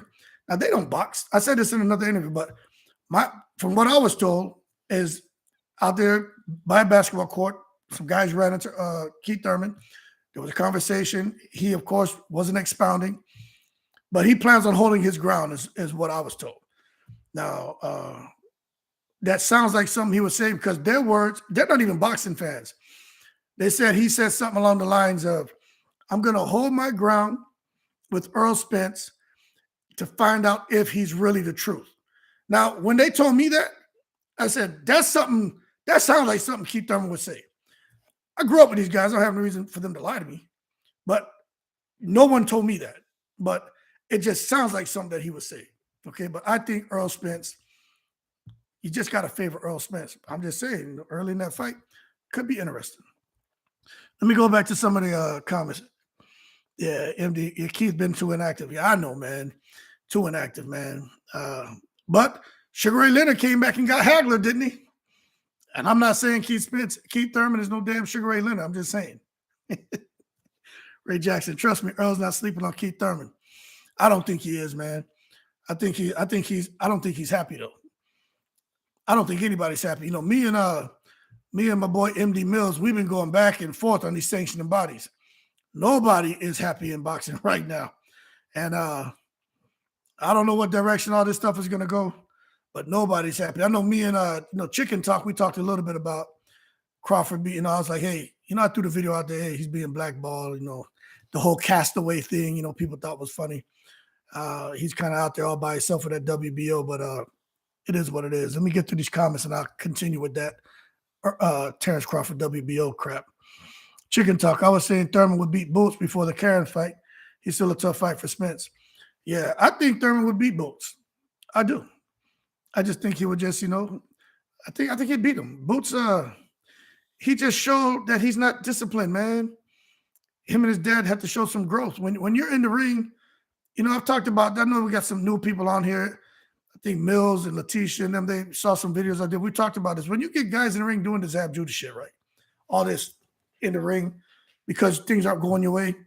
When you get guys in the ring, leaning out the ring, shouting things to people in the crowd, that's because you want to look good, but when you're not doing well. That's something that you see happen to fighters psychologically who aren't disciplined. You never really seen Floyd do all that crap.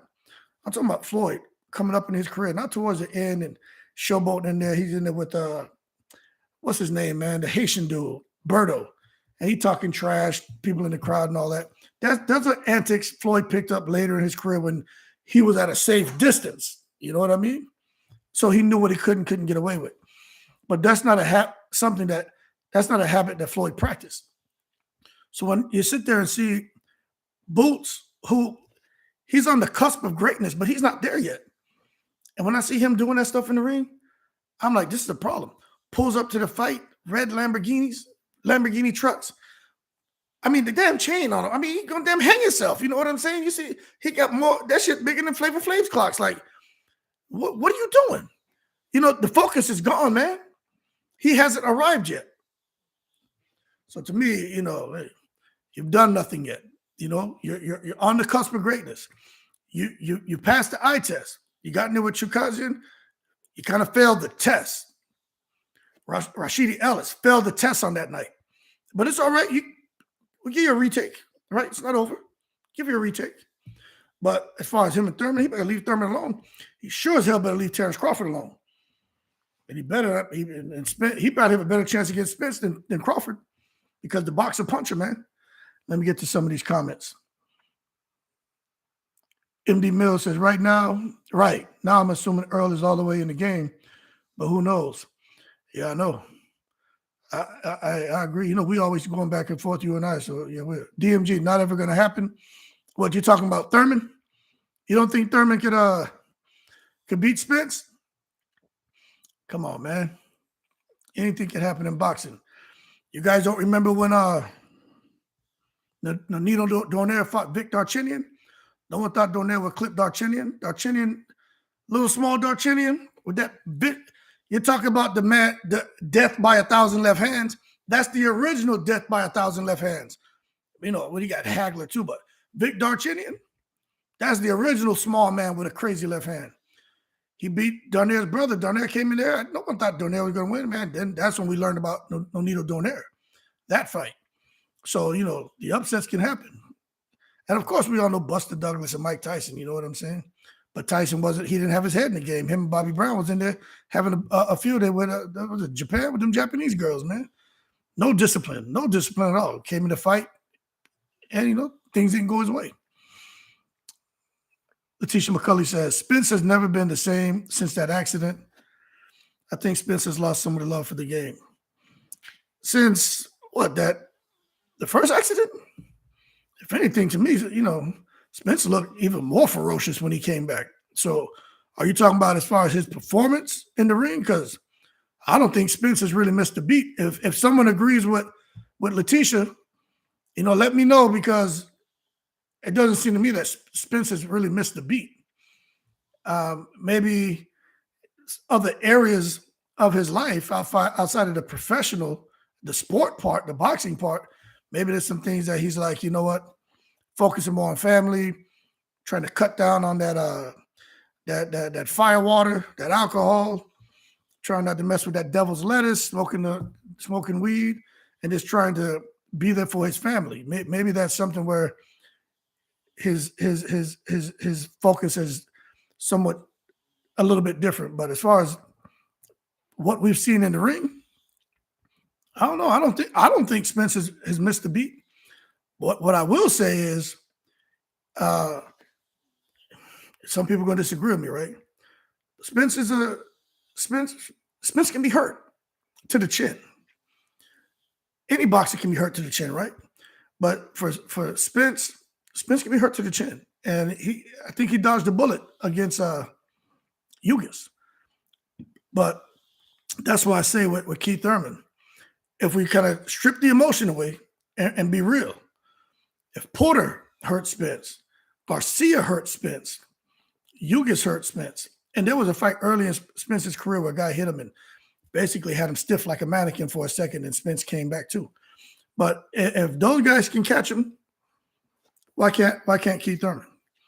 Conversely, if Collazo, Barrios, and Josecito Lopez, and I think Sean Porter hurt him to the body too, right? If they can hurt him Keith Thurman to the body, why can't Spence? So to me, it's who gets touched first and the most vulnerable point on their body, and how are they going to react? Okay. My boy Mills says Thurman won't be able to deal with Spence's pin game. Hell no. That's going to be ugly. That's going to be ugly. Sean Porter had Thurman on those ropes quite a bit. But Thurman, back then, Thurman was able to, let that uppercut go and hook. One-on-one stuff, uppercut, hook, roll out, right? Now you spun the guy around, and now you on the offense getting your shots off. But this Earl Spence, like I said, he doesn't do things. I mean, this Keith Thurman, sorry for mixing up the names. This Keith Thurman doesn't do things instinctively like he used to. He has to think. And that split second could be detrimental to the fight with a guy like Earl Spence at 154 too. So I totally understand your point of view on that, Mills. Earl is great with frames and pins. Yeah, he should be bowling, man. But that's what he's doing. He's knocking them dudes down, right? Knocking them pins down. He gets paid off like Ugas. Getting paid off like Ugas. What you mean by that, Mills? That you feel like Ugas got paid off? Letitia McCulley, the juicer Conor Ben and his dad are saying they would have finished Eubank Jr. in 2 rounds. You know what, man? Nobody wants to hear from okay, look, this is a real scenario. There's a possibility that Conor Ben could somehow finagle himself into a fight later in the year with Terrence Crawford. If Terrence Crawford gets past his mandatory and can't work things out with Earl Spence, there's a real chance that, because Terrence Crawford, he's doing what's best for him. You know what I'm saying? If him and Spence can't make things work, he's got some options after he gets through his mandatory. He got Conor Ben. That's a big money fight out there in the UK. Eddie Hearn's willing to put that money up. Then you got, I've thrown this out there. Pacquiao's talking about coming back and wants to fight one of them. Earl Spence is definitely preoccupied if he gets past Thurman and can't make the fight with Crawford. Earl Spence has all kind of crap going on that he has to look forward to, which is not going to be fun. That's why I don't think he can stay at 154. Crawford really doesn't have that. So don't be surprised if somehow Eddie Hearn, Fast Eddie, who can contribute a couple $1 billion to the $6 billion plus to the zone debt, is able to pull off something like that between Conor Ben and Crawford. Young Elder says Spence got weak for his woman. That'll be his downfall. Yeah, I've seen him posting more and more little clips and videos of him and the girl and all that. I saw something where, I don't know if it was him, Maybe you guys saw the video too, where it looked like he was drunk. She recorded him drunk and was trying to make him sit up, and he was saying he was tired or something. Horrible. If that was really him, it looked like him, it sounded like him, but horrible for her to do that to him. But yeah, you gotta stay locked in, man. You can't come out here, man, and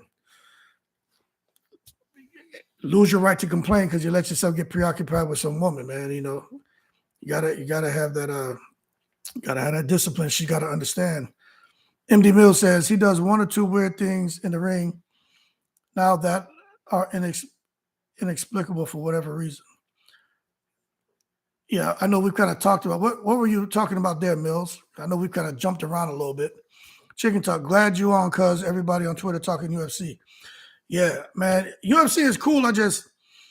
I'll tell you what, when John Jones comes to fight that guy Kane, I may talk about that. I watched those guys fight, and you know Francis Ngannou, of course I watch him. I'm gonna talk about Ngannou in a second. Let's use McCulley. He does MD Mills. There's a conspiracy theory that Ugas was paid to stand and bang with Earl instead of box. Okay, I never heard that one, but I believe it. There's been these guys come up with all kinds of conspiracy theories. But what I will tell you is I did notice, like with Ugas, right? Ugas is a great fighter, great boxer, counterpuncher, but he wasn't. The way I saw the fight is he didn't let his hands go because of the volume of punches coming from Earl Spence. But what I will say, when he let his hands go, he had huge success. So I was watching that fight thinking, why is he just sitting there taking a beating instead of taking a risk and letting his hands go? Whenever he let his hands go, he had huge success. So it did make me wonder, what's wrong with this guy? Especially in that round where he hurt Spence. He hurt Spence. And for those people saying, no, Spence wasn't hurt, he was just looking for his mouthpiece. Y'all remember when he was fighting Danny Garcia, was it? And Danny Garcia caught his ass, and Earl Spence reacted the same way. When that mouthpiece went out, he reacted the same way. Mannerisms, everything was the same. So I think Ugas missed an opportunity. But, you know, I wouldn't be surprised. You know, Ugas, you just never know what happens. And I'm definitely not going into this conversation, but we know that they have some people in boxing who've had some connections to some people who can influence judges, who can influence referees, who can influence cornermen, influence boxers. And influence sanctioning bodies. So I wouldn't be surprised if Ugas, someone came to him with the mystery briefcase. Y'all know Eddie Hearn's known for approaching people with the mystery briefcase. But if someone came to Ugas with the mystery briefcase and said, look, take this $1,500,000, this is what we want you to do. I can see that happening. I'm not going to sit here, man, just try to dispel anything.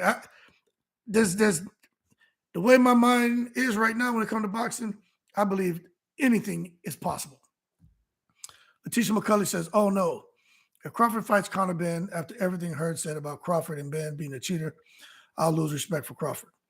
Yeah, but Crawford's all about his money right now. But I agree. I just don't think, not all money is good money, man. MD Mills, Josh Taylor tore his Achilles. Yeah, I saw that. Yep, because, you know, that could have been Crawford's next, it could have been his next opponent too. Yep, but I saw that he tore his Achilles heel, so now he's out of there. Letitia McCulley, no, if Taylor is out, I am mad. I have plans to fly back home for that fight in Glasgow. Crap.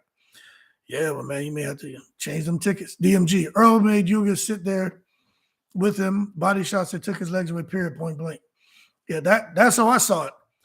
That's how I saw it, man. I saw that Earl, it's just the volume. You know, you can't be a counterpuncher and be effective with someone who's a high volume guy who hits hard. We talked about this the other day.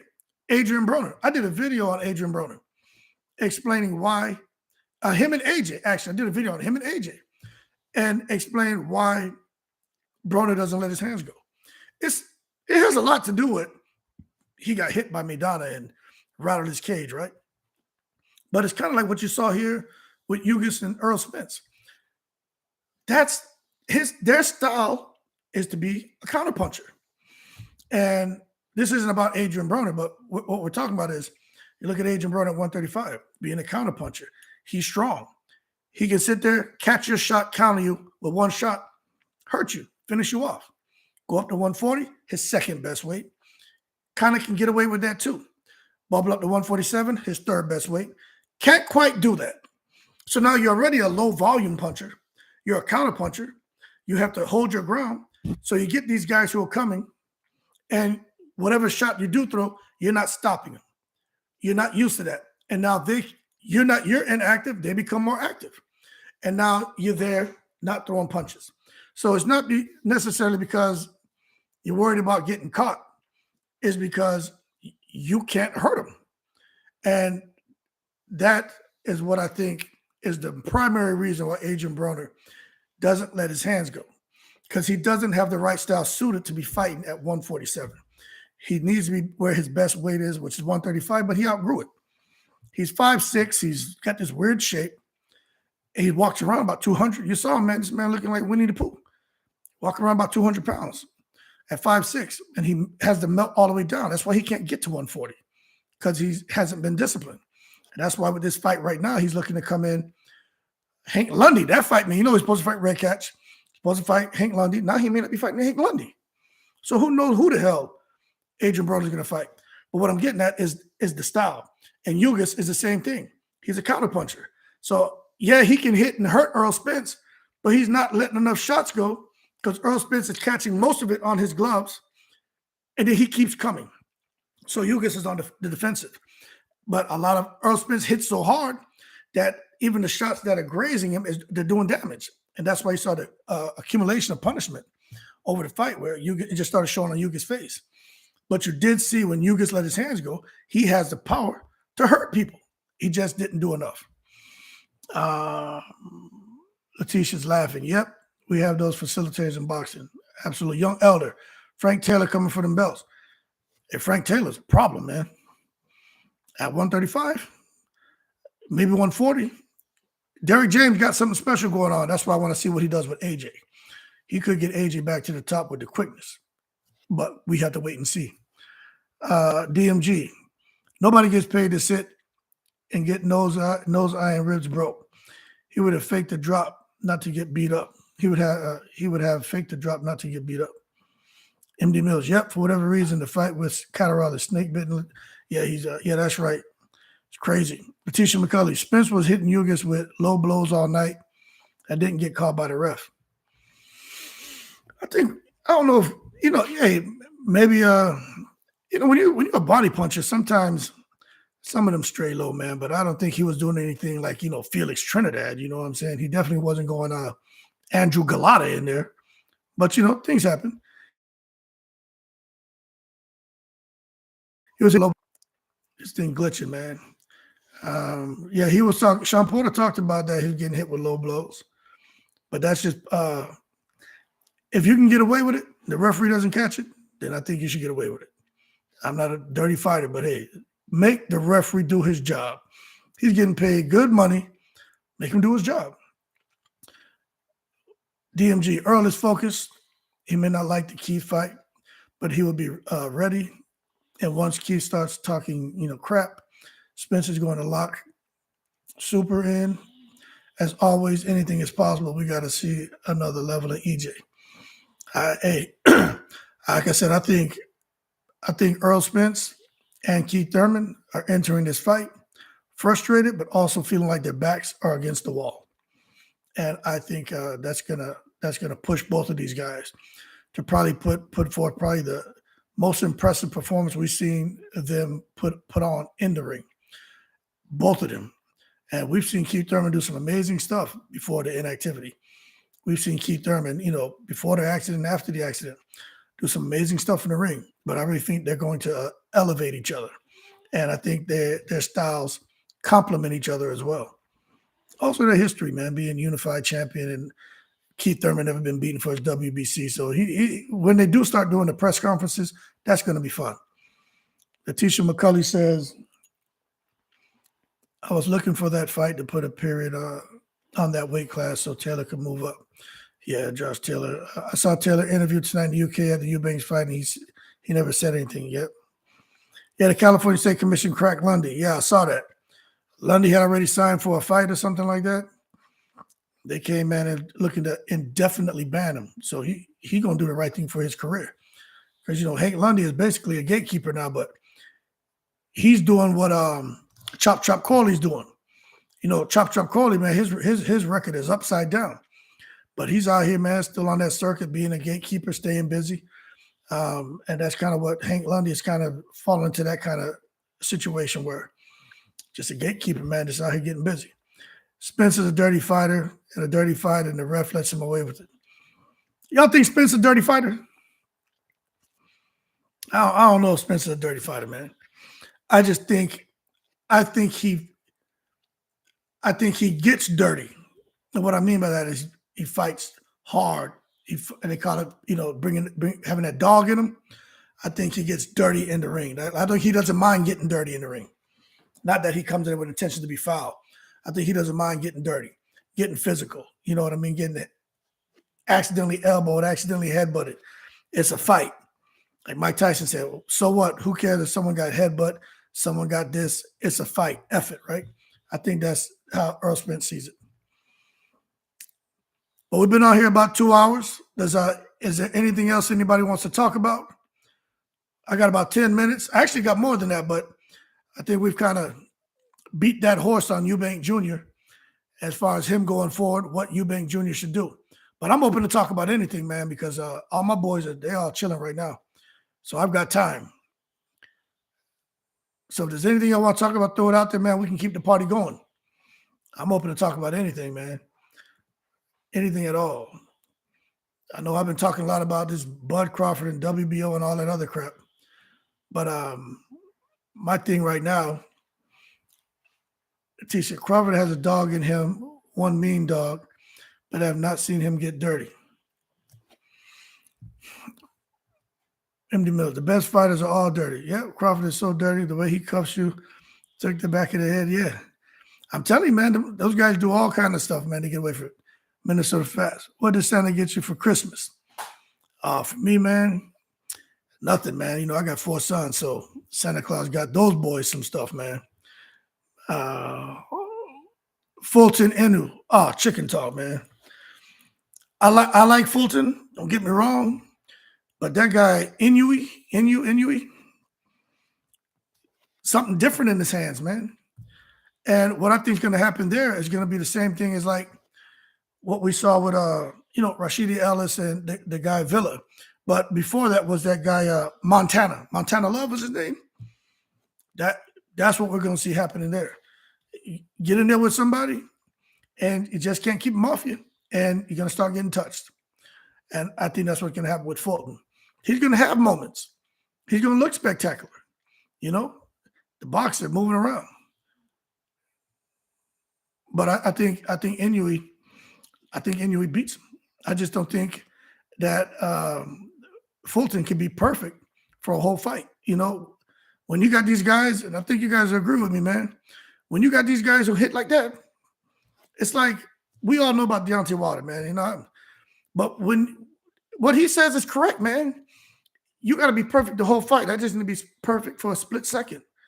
And when you hit like that, man, it's crazy. When I saw him, what he did to Nonito Donaire. We all know Donaire's not going to quit. But to see how it's the way he went down. It's not the fact that Donaire got hit, right? It's like all the fight left his body. You know what I mean? Like, I'm like, you're telling me Nonito Donaire isn't going to try to continue fighting? Like, that man hit so hard, he took all the life out of his body. So I just think unless there's someone out there who can do like Chris Algieri did against Providnikov, because Providnikov damn near killed Algieri in that first round, didn't he? But then Algieri boxed and moved and fought perfect the next 11 rounds. So Chris Algieri don't get enough credit because that's the blueprint of how to not get killed by these guys with that damn dynamite in their hands. Because Algieri sure as hell got on his bike and boxed intelligently, man. But I just think there's Providnikov and Inoue is 2 different levels. You know what I'm saying? But both of them what I'm talking about, just the power and those heavy ass hands. Yeah, Letitia said, yeah. Oh, Minnesota Fats. Watch your videos all the time, man. 100% on it. And, man, I really appreciate it, man. Thank you so much for watching the videos, man. You know, I'm glad that I've done like 3 lives. This week, I'm going to try to do it every day from like 11:30 to 1 or 2. Because I didn't realize so many people watch my videos, man, honestly. I was kind of getting a little discouraged, but, you know, you can't let that stuff creep in. Talked about the physical and mental aspect of doing things, right? Obviously, you know, I'm doing something right. So, yeah, thank you. I'll try to keep the good content going, and I try to think outside the box to talk about some things that not everybody's killing y'all with. You know, I'd like to talk about different things. So I appreciate the feedback. It means a lot to me. Letitia says Inoue is good. Yeah, he's real good. Chicken Hawk. Yeah, Inoue is really like that, but he's moving up. Yeah. No, I understand. I'm tracking with everything you're saying. But Inoue moving up that couple pounds isn't like going from like 135 to 147. You know, he's coming up just a weight division. And again, I think these guys, they cut weight down past the weight division he's fighting at now to get to where he was. So it does make a difference, though. I'll tell you that. You're right. It does make a difference. Those 3, 4, 5 pounds makes a big difference. But I think Inoue just has that. You know, sometimes I think you guys would all the best to you. I think you guys understand. Sometimes we see a fighter in the ring, right? Like let's talk about Jerome Boots Ennis. He looks good, but he don't look special to me. But you think about when you saw Zab Judah in the ring, Floyd Mayweather in the ring, Oscar De La Hoya in the ring, Shane Mosley in the ring, right? You see something that's just special. When you first started watching Adrian Broner in the ring, Pacquiao, like you just see something that's like, that guy is a problem. So if you had to bet your money, this is what I said in another video, if you had to bet your money on that fighter going up in weight and how they would fare, I would have been comfortable. But with Boots Ennis, I ain't comfortable putting my money on him. So with Inoue going up, I see something special. I put my money on him to beat Fulton. I don't gamble, but that's what I'm saying is there's something special about him, you know? And I think anyone he gets in that ring with, once he zeroes in on you and he figures it out. Because you know what, man, now that I think about it, has Inoue ever been hurt? See, I can't recall ever seeing Inoue hurt in a fight. But it could happen. It could happen. Chicken, yeah, MD Mills, yeah, dude, yeah. Letitia cheers MD Mills.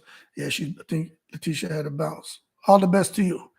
Young Elder says Fulton will stop him in his house. Young Elder, you think Fulton's going to stop Inoue? I guess we have to wait and see. I just don't think so. I think Inoue is a problem for everybody. That's like Tank Davis. There's something special about him. If he was to bubble up 140, I mean, unless he fights Regis Prograis, you know, that could be a problem. But it kind of make it hard to vote against Tank Davis and Teofimo Lopez. You know, like there's just something about Tank Davis as well. Chicken Talk. Emmanuel Rodriguez was his most impressive win to me. Seeing what Rodriguez did to Gary, yeah. Hey, man, I was shocked. I'm serious, man. For these guys, some of these guys to take these losses, that's what some of these guys need. They need an opportunity, man. But I was shocked when I saw that. You know, I was like, man, but that's on me for not being really spun up on a guy like Emmanuel Rodriguez. But that shit blew my mind away. I was like, whoa, we need to pay attention to this guy. I was somewhat familiar with Alexis Rocha too, but really I saw when he fought Rashidi Ellis, and I was like, yeah, didn't really like he had it together. But then I saw him damn near kill Blair Cobb, and I was like, okay, he's gotten better, he's evolved. So again, those guys sometimes just need the right name to put them on the map. Letitia McCullough, we've been passing your name around, but I appreciate it, man. Mill says Yardy Burnaby should be a good scrap. I'm pulling for Yardy, but them popcorn muscles require a lot of oxygen to feed. Man, kind of hard to go against Burnaby. You see, a lot of people don't realize, man, Bertabiev had a really expanded amateur background. Bertabiev can box. He can hit. I did the homework on that dude, man. When them guys come from that, it's like Baval. They come from out there, man, in that Russian amateur school of boxing, the Klitschko type school of boxing, man, that expanded amateur background. So Bertabiev is no joke. Tell you that right now. Wasn't Bertabiev the one who fought I think he fought Usyk and beat Usyk in the amateurs, right? I know Sean Porter fought and beat Usyk in the amateurs too. But Bertabiev, something in those hands. Something in those hands, man. And I think when he fights Yarde,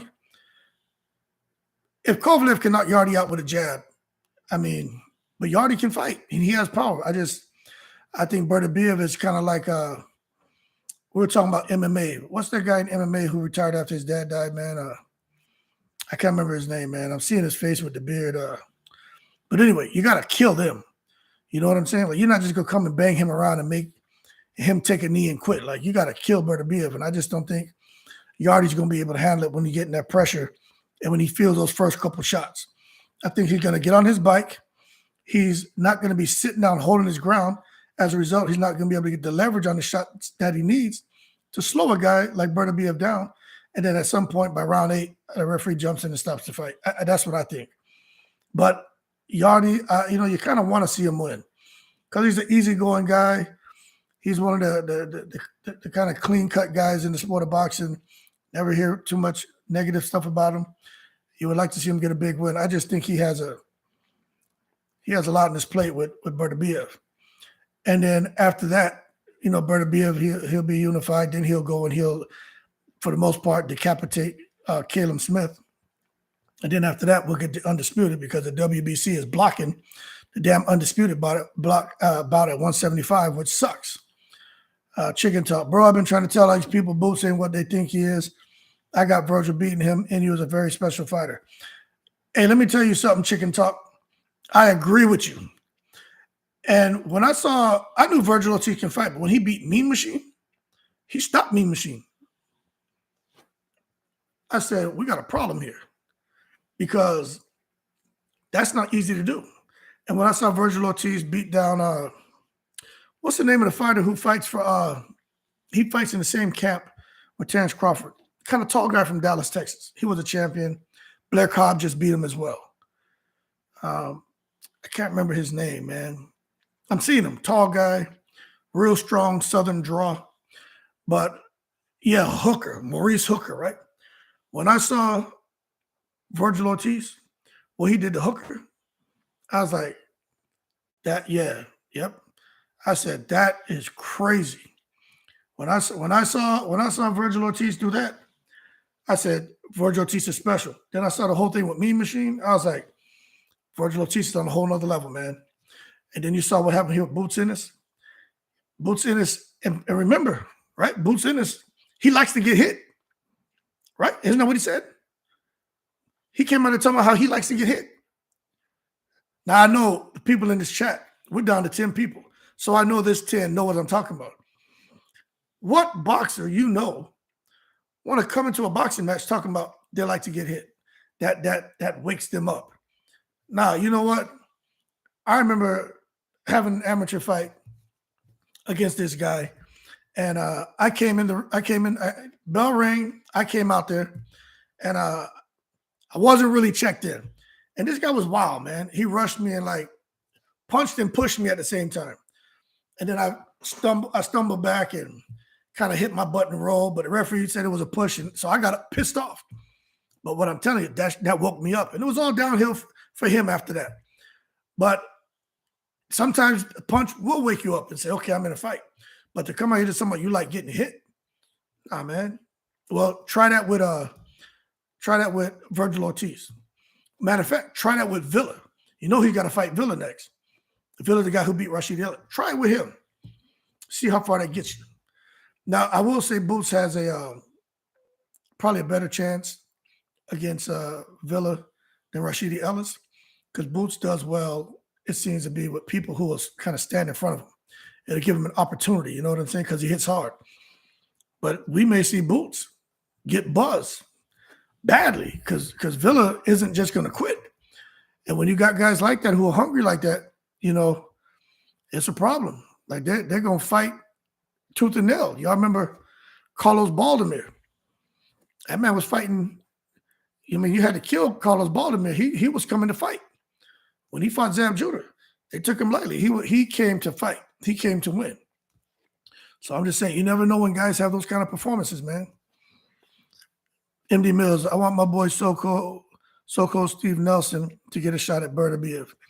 Yeah, that would be interesting too. I just think Steve Nelson and some of these other guys,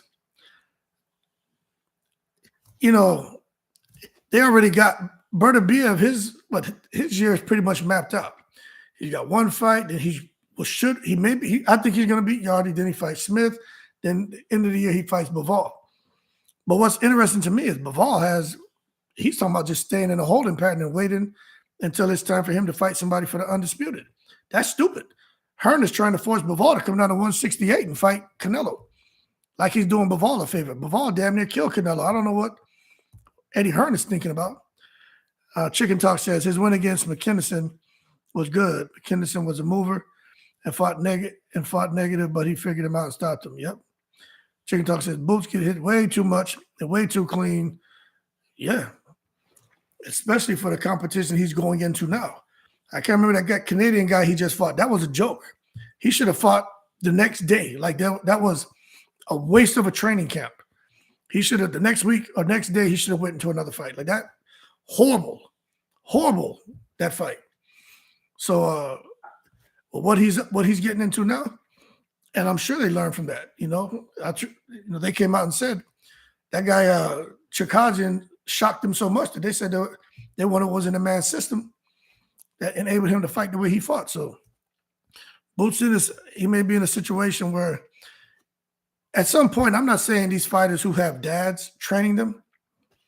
I tell you what, man, if my dad was training me, no way in the world I would hire someone else over my father. No way. But maybe it's good to bring someone else, another set of eyes, and just get a different perspective on some things because you can plateau. I mean, there's only so much a trainer can give you. It's like me doing this chat, right? How much can I possibly say about Eubank Jr. and what's his name, Liam Smith? At some point, we got all the teammates here. Y'all come and help to keep moving forward. You know what I'm saying? And I think at some point when it comes to these guys, these boxers, with their trainers, especially if it's like their pops or something, I'm not saying that that's not a good fit, but it's okay if you kind of plateau to bring someone in to help bubble you up, man, and keep pushing you the direction you guys want to go. Boots' father's too stubborn to change. You can't tell him nothing. I kind of picked that up off of him, man. We get it. He was something special when he was younger. He's done well with his sons. He has a very good reputation across the boxing community for what he does as a trainer. But I'm just not sure when you look at what happened there with Boots. Let me tell you something, right? Now, this is my opinion. If you disagree, you tell me, but cutting the ring off at the level that Boots is at, right? It shouldn't have been that much of an issue. But I understand. You look at Canelo couldn't stop Lara. You look at some of these other boxers, man, trouble cutting the ring off. I get it. If we're not going to say, well, Canelo sucks and X, Y, and Z, we shouldn't say that about Boots. But I think the problem is Boots was just following him around. You saw with Canelo, he was cutting the ring off and then throwing the hook, jabbing to the body, throwing power shots, stepping with him. So he had some success. But then, Lara, again, that's a slippery slope. But with Boots Ennis, I didn't think his efforts it could have been better. And I don't think he was able to make it better because I just don't think he really was polished in those areas. But it's definitely something that they're working on now because had he been better at cutting the ring off, I think he would have got that knockout because the guy was already in the full defense mode, which means there wouldn't have been many shots coming back if he was able to cut the ring off effectively. Do you think Canelo really want to rematch Bivol? If Bivol beats you, wants to beat you either the second time. Chicken Talk, I'm going to tell you this right now, man. I'm glad you asked that question. Man, I honestly think Eddie Hearn is cashing out Canelo. And I think he's looking to cash out AJ. I think Eddie Hearn, he's such a good talker. I think when Canelo's looking at the money, because remember, Canelo said he wants to be a billionaire. Canelo's looking at the money. Eddie Hearn's looking at the money. Eddie Hearn knows Canelo can't beat Bivol, even at 168. Bivol said, if Bivol says he can make 168, Bivol can make it. Bivol is about legacy. He's not really worried about going to 168 for those titles. He even said, why? I'll get undisputed at 175. You know, the Russians, they speak so direct. So when now they talk in English, they still have the same approach to speaking. Very direct, right? I don't think Bivol wants to fight Canelo, and I don't think Canelo really wants to fight Bivol. But I think Eddie Hearn is kind of convincing him to maybe get at 168. Strip him of those 8 pounds or 7 pounds. Strip him of those 7 pounds. And then maybe we can weaken him enough to where his work rate won't be that of what it is. And then you, with your approach, which to me was stupid, trying to beat the man's arms down to where now he can't let his hands go. That was Eddie Reynoso. Canelo should have sent that man back to Guadalajara for that craziness. You know what I'm saying? But I don't think Canelo really wants to do it. I think Eddie Hearn is trying to convince him to do it because it's a big payday for the zone, big payday for Snatch Room. And that'll give Snatch Room the opportunity to snatch some money that they need to help with the debt that Eddie Hearn helped grow over there at the zone. Same thing with AJ. I think AJ really wants to retire. I really think AJ wants to retire. But I think Eddie Hearn's going to just keep milking that cow, man.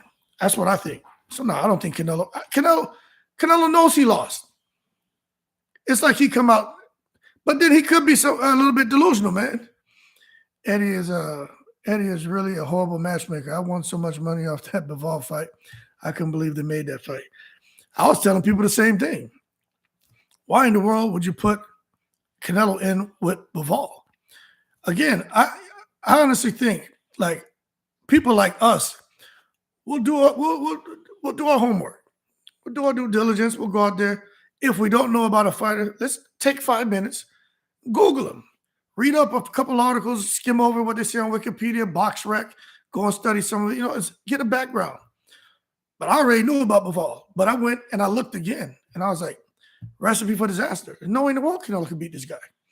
And you saw what happened. It was just horrible. Referee could have really stopped the fight because it wasn't competitive at all. But Eddie Hearn, he makes some bad matchups, man. It's just like when Eddie Hearn put AJ in it with Ruiz. Now, we knew about Andy Ruiz. I remember when they made that fight, I was like, Andy Ruiz is going to beat that guy. Everybody was laughing at me. They were laughing at me, man. They thought I was crazy. I said, you must be kidding me. And then Andy Ruiz beat him. I told him Andy Ruiz was going to beat him. Andy Ruiz is a monster. He put Brooke in there with Triple G when Brooke couldn't beat Jesse Vargas and became the unified and dropped the IBF and fought Manny, who was a WBO mandatory at that time. Yeah, stupid. So he throws him in there with Triple G. He gets banged up. Then they come and they make the damn Spence fight. Gets banged up. You know what I'm saying? Like, Eddie Hearn has just done he's done what's been best for him. And to sit there and put AJ, I know he says AJ's the boss. I didn't really want to put AJ in those fights, but that's what AJ wanted. I don't tend to believe that. Look, I truly believe boxers don't run no damn boxing. They don't. Somebody, I'm my own boss. They're not the boss. The people with the putting up the money are the ones who dictate what happens. Yeah, you may have a voice, you may have a say, but they're no boss. Because if Earl Spence says he's the boss, right? Anthony Joshua says he's the boss, right? Why Earl Spence fighting Keith Thurman then? Okay, so these guys, they're not the boss. And that's just how it is. And Eddie Hearn, I think, with Canelo, I think he's fast Eddie. And he's giving Canelo what he wants, stroking his ego. You really won that fight. You can do it, X, Y, and Z. Giving him the money he wants, red carpet treatment. See, Canelo likes to be he likes to have his ego stroked. He loves that. Listen to when Canelo talks, how Eddie Hearn treats me. Eddie Hearn says him and Canelo are friends.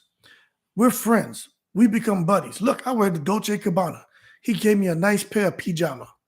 That's Eddie Hearn. I got a pajama, Dolce & Gabbana. And he has these guys' brains tied up, man, because Eddie Hearn has that game. He can talk. But yeah, Eddie Hearn will have Canelo in there fighting because outside of Canelo and AJ, he can't really go fight Triple G no more. They overpaid Canelo, been overpaying AJ, and sure as hell overpaid Triple G. Eddie Hearn made some bad business decisions. Because Triple G, he ain't trying to mess with Triple G too much anymore. All that money Triple G was getting, that shit is over. So I think he's gonna milk Canelo and he's gonna milk AJ. Because he has to, but I don't think Canelo, deep down, I don't think he wants to do it.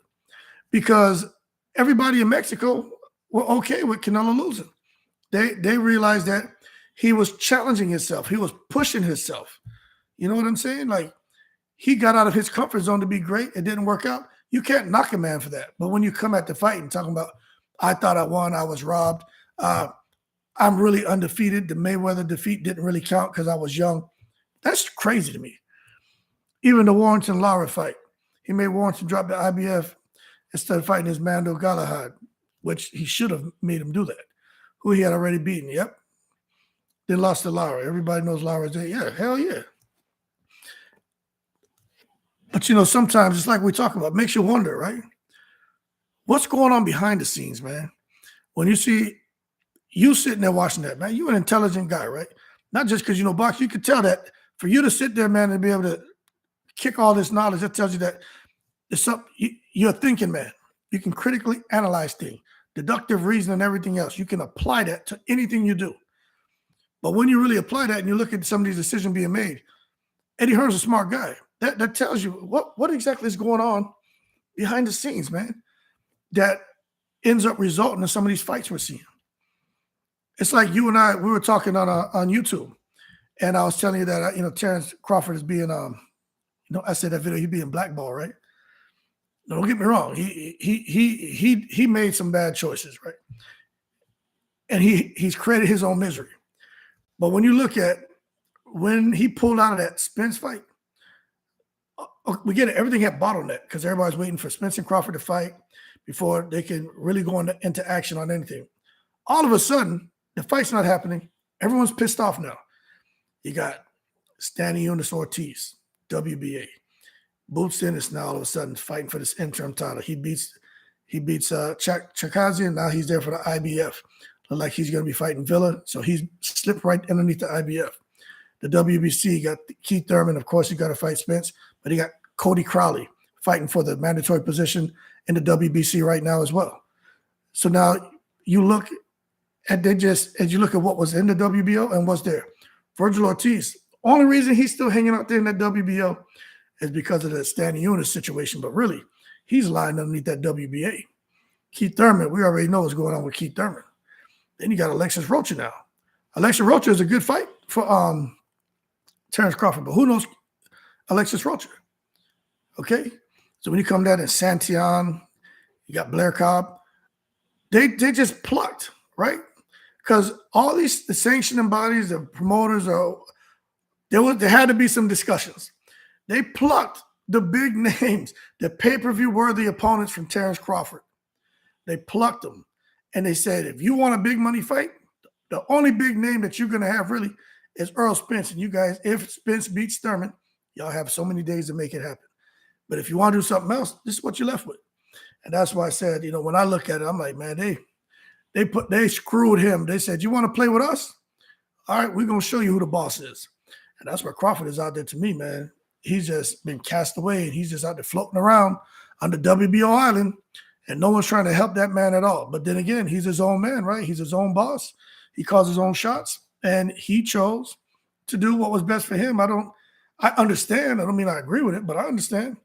But now he got to live with that decision. And I get it. Maybe they didn't treat him right. Maybe they didn't receive him as a true professional and all that. And maybe there was some things that could have been done a little bit different. But Like Mills was letting me know when Crawford went out there and Crawford wanted to fight because he went and hired two of the best lawyers to come out there and try to advance negotiations. And when they got involved, then Crawford started getting things he wanted. So I don't think Crawford was ducking the fight. I definitely don't think Spence was. I just think he wasn't. There's a serious communication breakdown, and he got tired of the BS because he had some flexibility, and because he could do what he wanted, and he did what he thought was best for him. So now it comes full circle where they're like, okay, you did your thing, you got your whatever much money he made, right? You're not going to get that. You're not going to get that off of any of these big name fighters anymore. I'm Al Heyman. I can pull strings, the puppet master. And they just start pulling them. All of a sudden, you see the decision being made. It's like, damn, they made it to where he either fights Spence or he's got to basically fight a nobody. And I'm not, just no disrespect to Rocha and those guys, but you know what I'm saying. They even took Cody Crowley out of there and put Cody Crowley over there, man, a WBC mandatory. So I just think Crawford is just in a bad space. It is what it is. Chicken Talk says, Roach is a good fight, but let's see if Bud will take it when Goldenboy makes that purse bid for less than what he made against Evander. That's what I want to find out. What? Yeah, because De La Hoya, he's going to make a purse bid because that's his fighter. But how is this going to play out with Bud Crawford and BLK Prime? That's what I want to find out. What exactly is BLK Prime getting into the bidding business now? Man, I'm telling you, Bud is full of it. He kept BLK Prime abreast of the Spence negotiation, but people didn't know about BLK Prime. He wasn't going to tell them they had a money. Now, I agree with you 100% on that. He knew what he was doing. Talking about they came to him, before he even started talking about Spence. Bullshit. That whole Spence Crawford stuff been going on for years, and it really started bubbling up towards the end of 2021. So he can say what he wants. He knew he wanted to have a plan B and plan C. And maybe when he got over there talking with those guys at PBC and trying to make the Spence fight, he saw maybe it wasn't as easy as what he thought. And they had this fight on the table. And BLK Prime offered to fight to Evander. When they offered that fight to Evander, there was no, you think Crawford would demand Evander money for that fight? I don't think he can. But when he went over to Evander, what his team did, they just basically gave Evander a take it or leave it type deal. Like Evander, no Vaseline. He got screwed, but he took it because of the opportunity. So as far as MD Mills saying Crawford demanding that Evander money, I don't think he can. And this is the thing, what your question there, that kind of ties into this pay-per-view talk, man. And man, we could talk all night because we love boxing, but this whole pay-per-view crap, what I think, I would love for De La Hoya to make a purse bid and win the purse bid for Crawford and Rocha. And then there'd be some turbulence over the money Crawford's going to make. And De La Hoya say, okay, well, if you feel you deserve $5 million, $6 million, or you deserve this, why? And then Crawford talks about, well, in pay-per-view, I sold 120,000, whatever hell number he comes up with. And De La Hoya's like, prove it. Y'all know De La Hoya. De La Hoya going to Twitter. De La Hoya going to doing interviews. De La Hoya, he get a little bit of whatever in his system. He going to go out there. If he ain't talking about it, his girlfriend talking about it. Because she be doing more interviews about Golden Boy's business than goddamn De La Hoya. So I would love to see that. Then we may actually get some fidelity on what kind of numbers Crawford actually did. Chicken Talk. I interviewed Bomac back in March. He told me they were fighting a Stay Busy fight in June or July. When I interviewed Blue Blood after the news, he told me they first reached out to Bud in March. Yeah, I believe that. Yeah, no doubt. These guys say anything, man. They've been talking to BLK Prime was supposed to do a fight with them in the summer. See, there you go, man. I believe that 100%. And the reason why I believe it is because when Bud was doing that live on Instagram, you see how we're talking? Everything's flowing naturally.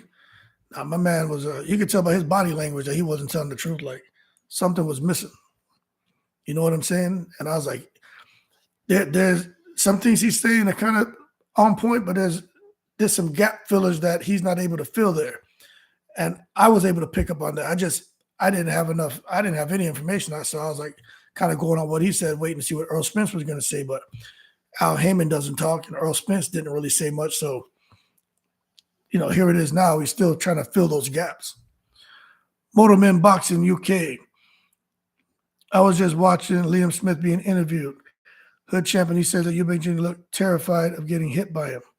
Just having a hot chocolate kettle boiled. You know what, man? Enjoy that hot chocolate. I lived in Korea for 3 years, and I got hooked on this Korean coffee. So I drink a lot of this Korean coffee, man. I need to figure out a way to send some stuff to those of you who have similar interests as myself, so we can kind of keep building our relationship, because, man, that hot chocolate sounds good. But Liam Smith said it. Yeah, I definitely believe. So for Chicken Talk, yeah, I believe BLK Prime and Bud had something going on.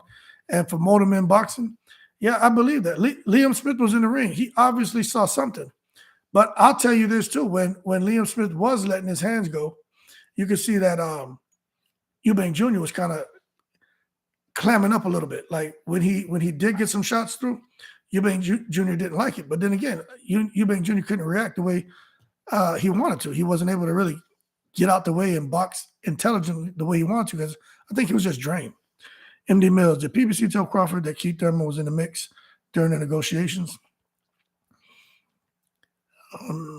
Chicken Talk. I got a text message from September saying Bud was taking another fight in Omaha. This was before he told everybody he was fighting Evander. I can DM you on Twitter and show you. Yeah, man, that would be great. And whatever you send me, I'm not going to make a video about it, man. You know what I'm saying? Unless you say, hey, you can talk about it. But I'm not going to do that. You know what I'm saying? But I'd be interested in seeing a text like that.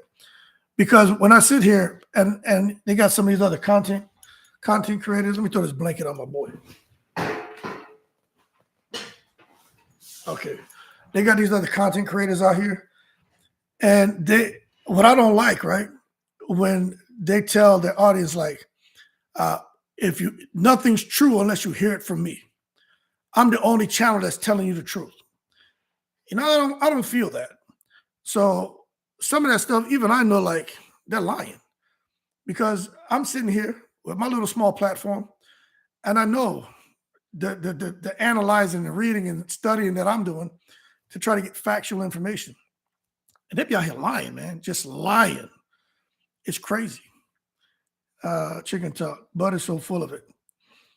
This is why I be so hard on Bud, because I know he's full of it. Yep. See, you got to peek behind the tent flaps. See, once you know that, you just sit there and let a person talk. And I could tell with some of these other guys who do these lives, they be lying their ass off, man. They lie their ass off, and they just rewash the same topic and rewash the same topic. And it's just all for them to get their money. And I'm not knocking nobody's hustle, but at least give the truth. You know what I'm saying? Or say you don't know. But it does make sense. It does make sense that they knew each other or met each other. Or there was some conversations or something in the plans. And the reason why, to me, I would say that makes sense is because Bud was looking for opportunities to remain afloat, because he had left Top Rank. And nobody wanted to deal with him. Nobody wanted to deal with him. Bob Arum did a real good job. Like me and Mills, we talk about it, man. He did a real good job at ruining Bud. So nobody wanted to mess with him. So it does make sense if there was an opportunity to hook up with somebody and maybe plan a fight where they're like, hey, we can pay you some good money, to immediately converge on that opportunity and try to set something up, because he already was barely fighting, not even once a year. Shit. And he probably wouldn't have fought at all if he didn't come across BLK Prime.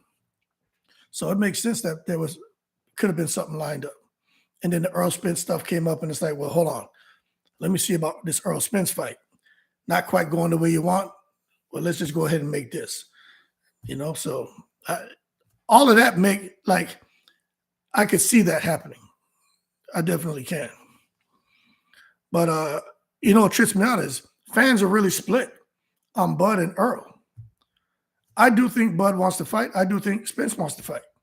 But I don't, outside of like my community, man, and I'm gonna really start, seeing what you have going on. I know what Mills is doing. I'm not really seeing any fans that's really pointing the finger at those guys behind the scenes, those key decision makers, right?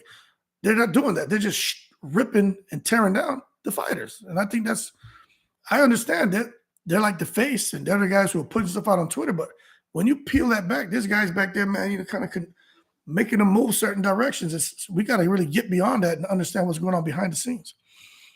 MD Mills, as long as Spence was his first priority, I don't care what he had going on as a backup. Yep. That's why I said there had to be some kind of communication breakdown, man. But Mills, chicken talk, do you guys really think, right, with everything that you all know probably more than me. I learned from you all, right? But, I'm kind of up on some things too. I've talked about that 60-day window and how 30 of those 60 days are going to be just in a holding pattern on communication. So 30 days is out of here. Y'all really think that other 30 days is going to be productive? Now, what I've been saying, they should be talking right now. So are you guys privy to any communication taking place between the Spence camp and the Crawford camp right now? So after Spence fights Thurman, Crawford and Spence can get in the ring and announce their fight date because they already came to an agreement. That's how it's always happened. Now it's not happening that way. Crazy. Nope, no communication. See, problem. Huge problem. And that's why I say the sanctioning bodies, right? I've been saying it. I'm going to keep trumpeting this. They're making it to where they're running Spence and Crawford out of the welterweight division. They're like, you two fools are saying y'all don't care about fighting each other. You two fools feel your legacy's already cemented. You two fools feel like y'all can just go out to 154. Y'all don't care. Don't blame me. Okay, no problem.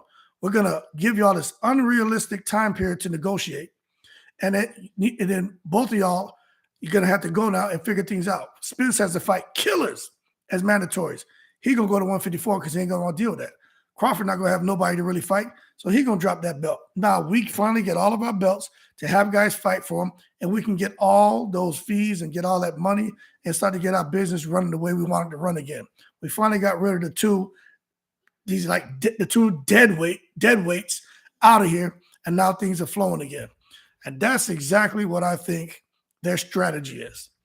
Because I just don't think Crawford and Spence, or Spence's team or Crawford's team, I just don't think they're going to work together. I don't think so. I just don't. Go up to 154. Jamal Charlo bubble up to 168. Jamel get to 160. Spence go to 154. He pick up one or two belts up there. Now he's a 2-division champion. Crawford go up to 154. He's for sure to pick up a belt. And he's a 4-division champion, right? So it is what it is. I'm trying to still figure out where Floyd Mayweather fits into all this. Yeah, we were talking about it the other day. Hey, chicken talk, chime in. We can't understand Floyd's role with Al Heyman. Floyd's talking about if you're talking about Al Heyman, this is what Floyd Mayweather said. If you're talking about Al Heyman, you're talking about Floyd Mayweather. If you're talking about Floyd Mayweather, you're talking about Al Heyman. And I was like, what is Floyd's role? Why is he out here talking about if fights are being made or not? I'm sure he's probably privy to some communication because it's Floyd Mayweather, PBC, but he's in there talking like he's the guy who's making decisions. And so I just thought that was odd. Now I know Leonard Ellaby has said, he's because of his position, he knows kind of what's going on with fights and negotiations and sticking points and stuff like that, but he's not at liberty to discuss it. And that's kind of what I thought was Floyd's position. He's kind of like Leonard Ellaby. Of course, they're right there. They're going to be aware of some things, but they're not the ones who are pulling the trigger on anything. But if you let Floyd tell it, like MD Mills was saying, Floyd and Al Heyman are interchangeable and basically holding the shared responsibilities. Chicken Talk. Okay, Mills. Chicken Talk says PBC is making their schedule. They got 200 fighters. Yep. They focus on Plant Benavides, Tank Garcia. Melzu, Walter Reed, Spence, Thurman. No time for Crawford foolishness. Yeah, I picked up on that too. They're full steam ahead, man. They ain't got time. I picked up on that.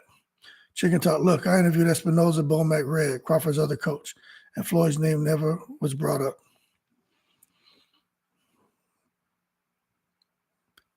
Is Espinoza, when you're talking to Espinoza, when you're talking to Bomac and the other coach, are they saying the same thing, or is Espinoza and Bomac saying two different things as far as how the negotiations went? Or is Bomac not even involved? You know, some trainers say, I don't get involved in that. I train the fighter. I don't get involved in negotiations. Or is Bomac out there talking about what he knows about the negotiations? See, that's what I want to know. Bomac wasn't involved. Yeah, see, I didn't think so.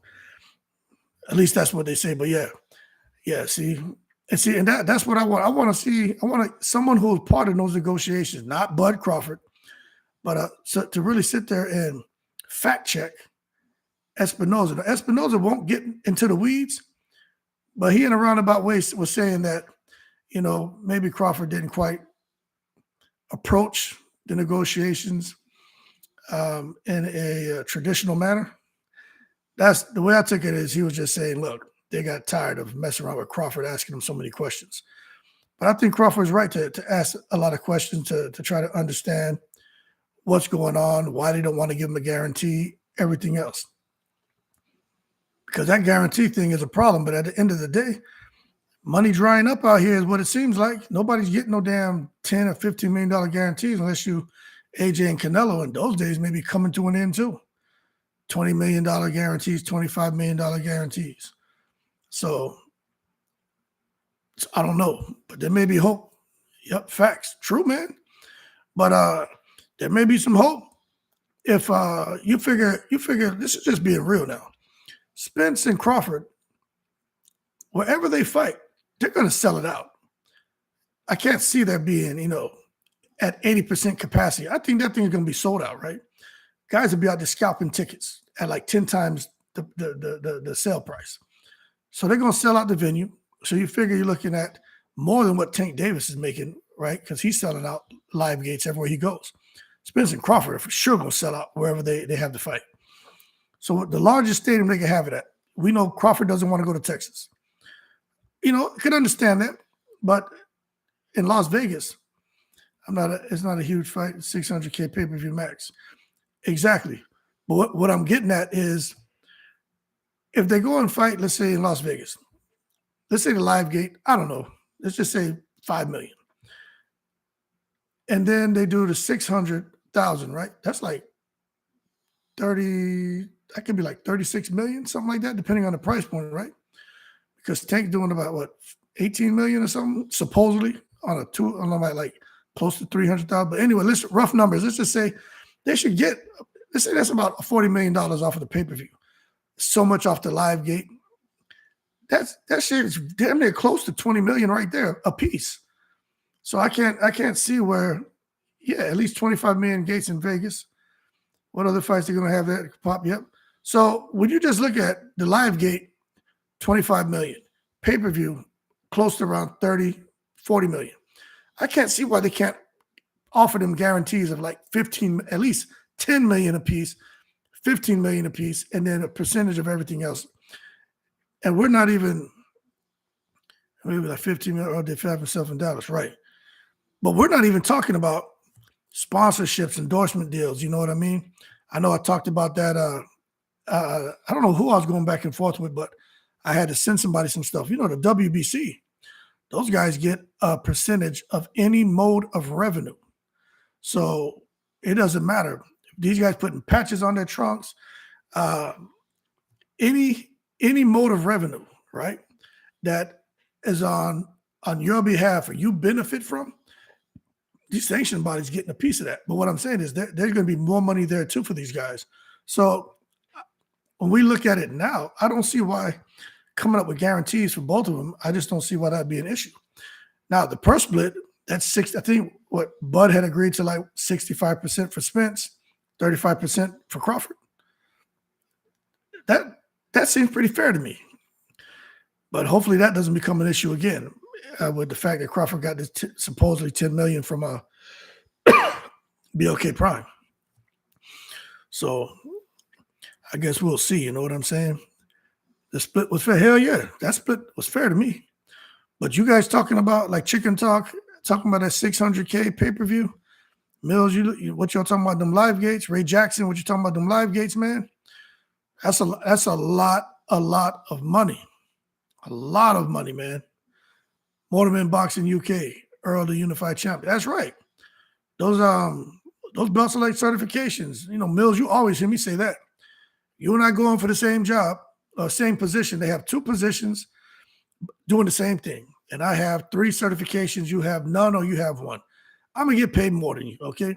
So in boxing, if you got somebody who has 3 belts and you have 1, they should get paid more than you. I mean, that's just, the belts matter. You know what I'm saying? Motorman Boxing UK. Floyd is coming to the UK. Great Britain to fight the O2 Arena champ. Think it'd be most likely another boxing exhibition. Oh, and I like your blue boxing glove on your shelf. Oh, thank you. Yeah, I saw that Floyd is fighting somebody named Harrison. So, yeah, another exhibition. Floyd more active than boxing champions. You know what I'm saying? These young guys need to learn from Floyd. You know who else they need to learn from? They need to learn from what's his name? Y'all remember when what's his name was fighting Austin Trout? Austin Trout was getting his money. He got himself out there and beat Miguel Cotto, and he never turned back. He fought them Charlo brothers. He was fighting everybody, win or lose. He was getting his money. He didn't care. He's still fighting. But these champs these days, man, these boxers these days, this one time a year crap is crazy. Floyd is still out here killing it. Chicken talk. Everything was fair according to Bud. He said he agreed to the deal. Yeah, I saw that. I just think he just got tired of waiting, man. Holidays coming up, got all them kids. Kids are active in sports.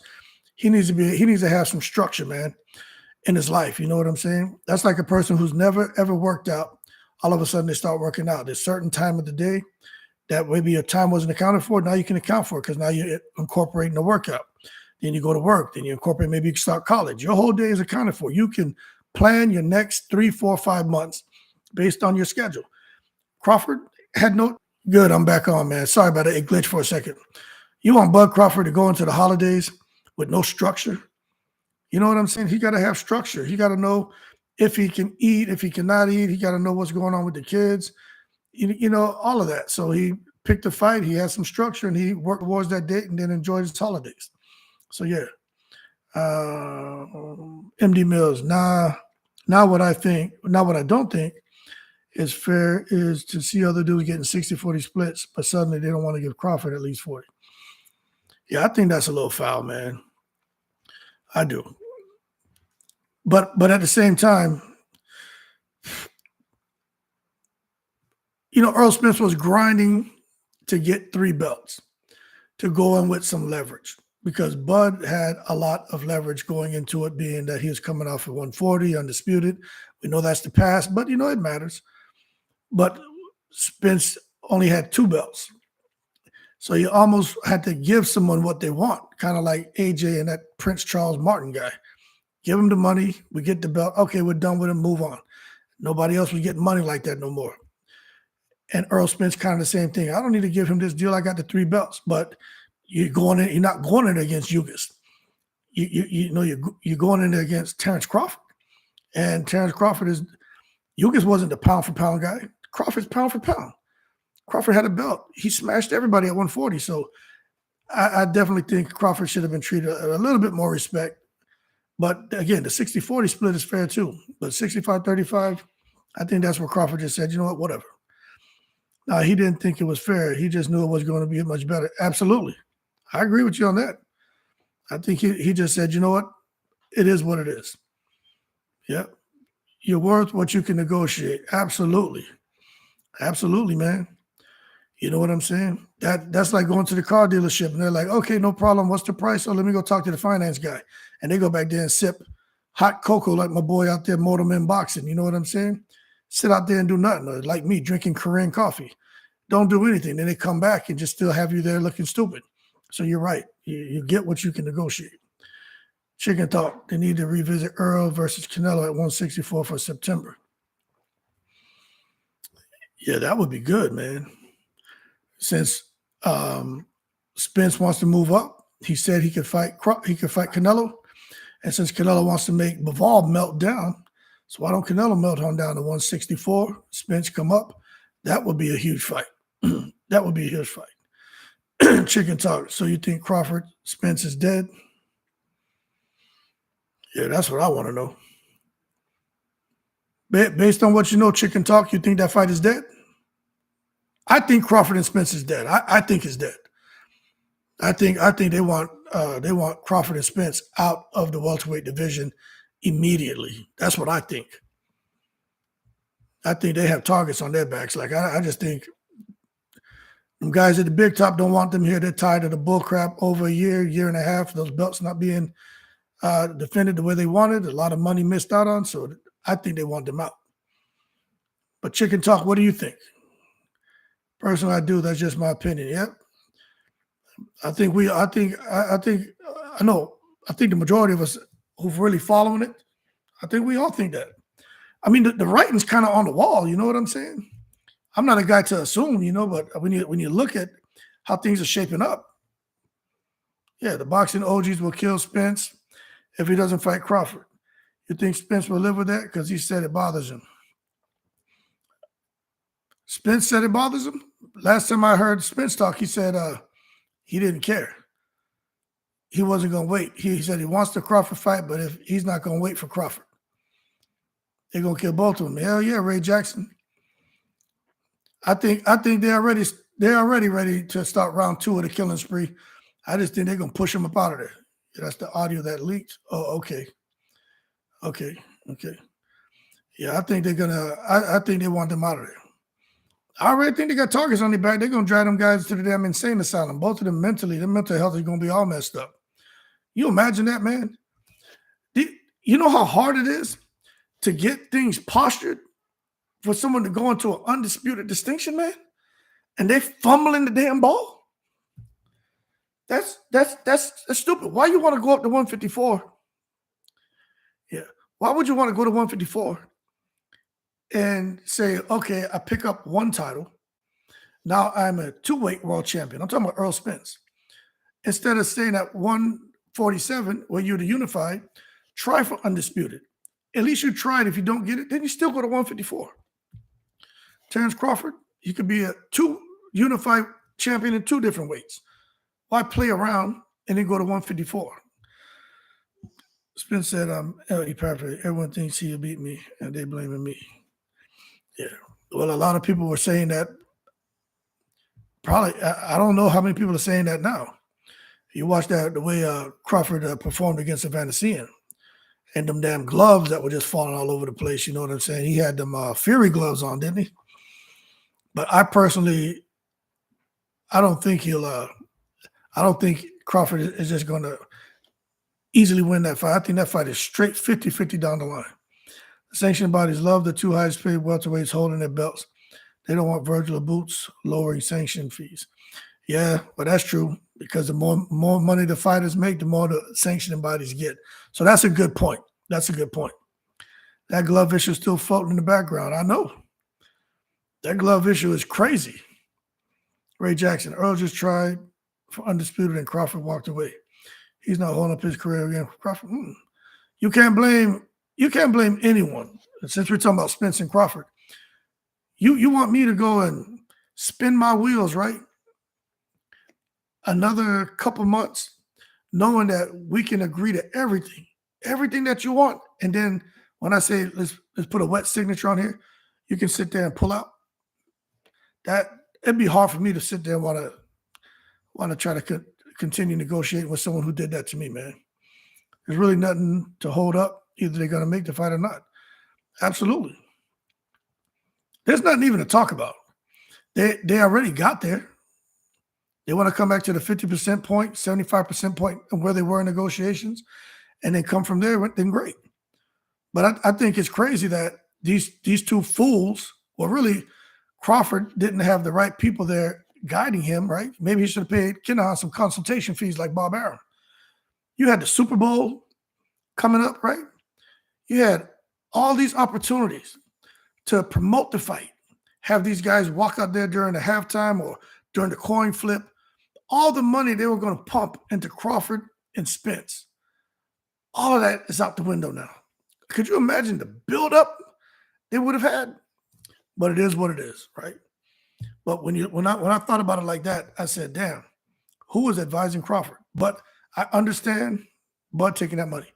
If PBC said Bud was taking too long and they announced Spence versus Thurman, and Bud was left holding the bag looking for a fight, who would everybody blame? PBC said Bud was taking too long, and they announced Spence versus Thurman. Bud was left holding the bag. Oh, yeah. Nah, I know what you're saying, man. Yep, they would definitely be blaming Spence. Crawford is like Sugar Ray Robinson, man. If he don't like it, he ain't doing it. Yeah, Crawford's stubborn as hell. You know, if Crawford don't like something, he's going to address it, either by walking away from it or like he did with Kenny, toothpick Joe Jackson Porter. He'll meet you in a dark alley and be ready to fight you. So Crawford has always been built a little bit different. Man, I think Keith Thurman was in the mix the whole time. Hell yeah, Keith Thurman was in the mix the whole time because that WBC promised him a shot at his belt. Well, it was supposed to be a shot at that WBC title. Now it's not even for the damn title. At least that's what they're saying right now. But then at the same time, they're saying it could be. He could end up getting the title if he beats Spence, if he wants to continue fighting at 147. They don't know. They don't want to speculate. That's what I'm saying, man. Too many damn agendas. Absolutely. That's crazy. Sean Porter said Crawford is the most stubborn person in all the sports. Yeah, I saw when Sean Porter said that, man. Crawford's stubborn as hell. But it could be, man, I don't know, man. Like I said, I don't know what the hell's wrong with Crawford, but I could understand if his quills come out a bit more than other athletes, especially when you got your damn promoter saying that he's hemorrhaging money, losing millions. He could have had a mansion in somewhere in California, that rich place in California, Calabasas. He could have had a nice house in Calabasas with all the money he wasted on Crawford. So I could understand what Crawford is like, hey, nobody's going to mess with me anymore. You know what I'm saying? MD Mills. I'm ready to move on from this fight. There's a dark energy surrounding this fight. Nothing makes sense. Fans acting crazy. Nothing makes sense. Yeah, it's crazy, man. It's like everybody's on goddamn K2. You're going to see somebody out there with that lean or rolling around and with boxing gloves on in the street, man, butt naked. You know what I'm saying? Spence Crawford failed negotiations has made most boxing fans lose their damn mind. You would need a reminder of that. Just, we on Twitter. You see the madness going on there. You see the madness going on in some of these people live chats. It's just total chaos, man. Absolute madness. But yo, man, y'all got anything else you want to talk about? I think we all on the same page. But Mills, Chicken Talk, everyone else who jumped on, Ray Jackson, man, people from the UK, everybody, man, I appreciate y'all coming on, man, because, I was able to learn a lot, and I enjoyed a healthy dialogue. It means a lot, man. Motorman Boxing UK says, Champ, how do you see the fight between King Ryan and Tank Davis playing out? People are writing off Ryan by saying if Tank clips him, it's lights out. What do you think? I think that's a tough fight for both of them. Ryan is fast and he hits hard, and his speed is crazy. And Tank knows he's in a dangerous fight. But I just think there's something that you see some fighters have that you just can't teach. That's called patience, man. Patience. And Tank has the ability to be patient and wait for you to make a mistake. Ryan is immature. Ryan has been bouncing around from trainer to trainer, and I still think he's kind of in between what he was learning over there in the Canelo camp to try to understand Joe Gooston style. And that, coupled with the fact that Ryan doesn't tuck his chin, right, and he's flat-footed, I think it's just a matter of time before Tank, who's a great boxer, puncher, I think it's just a matter of time before he starts to pick up the pace and he catches Ryan. He's going to set a trap for Ryan, and he's going to catch him. I really do think so, man. But I'm gonna tell you, I just don't think Tank is gonna sit there and allow Ryan to get off those big shots. That left hook.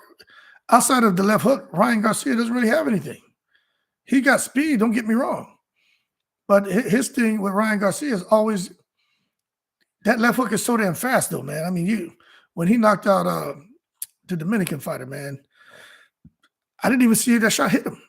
That's how fast he is. But I just think Tank is going to be patient, and he's going to sit there. Yeah, time and beat speed. You know, I agree.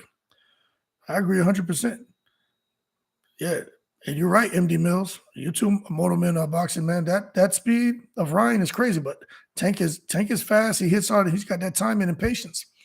I think it's just going to be a matter of time. People keep saying, well, look, Luke Campbell, he dropped Ryan. If Tank hits him like that, he's going to knock him out. Well, of course. Yeah, Fortuna, that was the name. That was a guy. Yeah, of course, if Tank hits him like that, he's going to knock him out. But Luke Campbell was what, 5'10", 5'9"? He had a longer reach, and he didn't even hit him with a straight right left hand. It was a looping left hand. And Ryan keeps his chin in the air, so he kissed that left hand, and he went down. But I really think Tank is going to be very smart. There's going to be some rounds he gives up, and it's going to be like when he fought Barrios, when he fought Santa Cruz, where at some point he just starts to kind of get a little closer, touch him up, and then he's gonna get him out of there. But yeah, I agree with you, Mills. Ryan has that puncher's chance, but that's about it. I just don't think Joe Goosen, outside of Diego Corrales, man, who did Joe Goosen have? I mean, Joe Goosen dresses nice, but I mean, outside of that, what has he done for a fighter? You know what I'm saying? I'm talking about grassroots level. But I mean, with Diego Corrales, he's known for the whole thing. But one is, what he did to Diego Corrales with not Castillo. Was it Castillo? He knocked out. You known about that fight. Outside of that, I don't know. All right, man, I'm out of here. Got to give my lady some attention. All right, MD Mills, I appreciate it, man. We'll be catching up tomorrow, man. When I get some time, I'll be back doing my little videos. Appreciate you hanging in there with us. She over here pouting. Yeah, you playing with fire, man. You better handle that. But yeah, Motor Men Boxing, that's how I see it. But Ryan has a chance. But the good thing about Tank Davis, is Tank Davis is saying that they're taking it serious.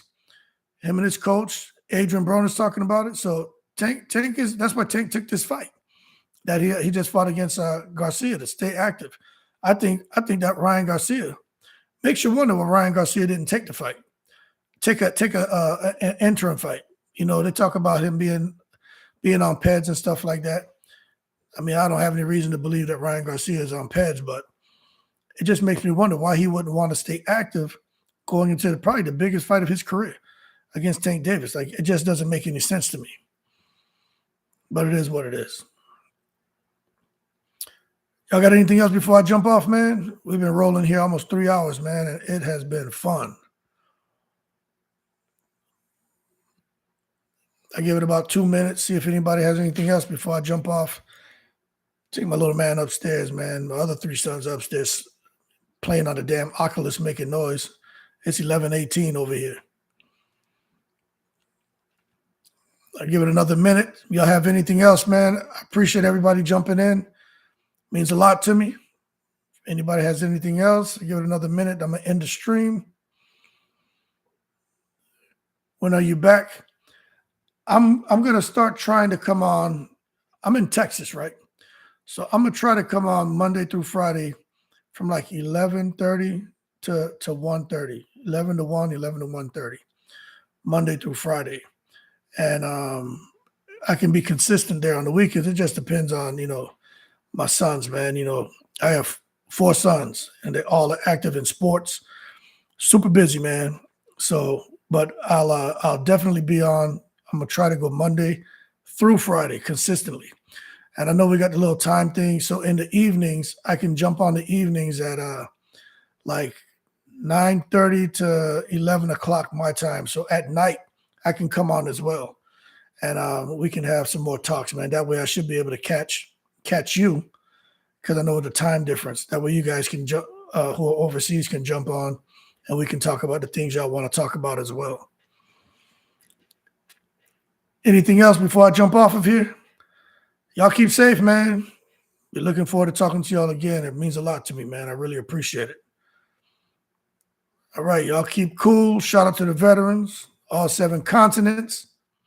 I'm in the breeze.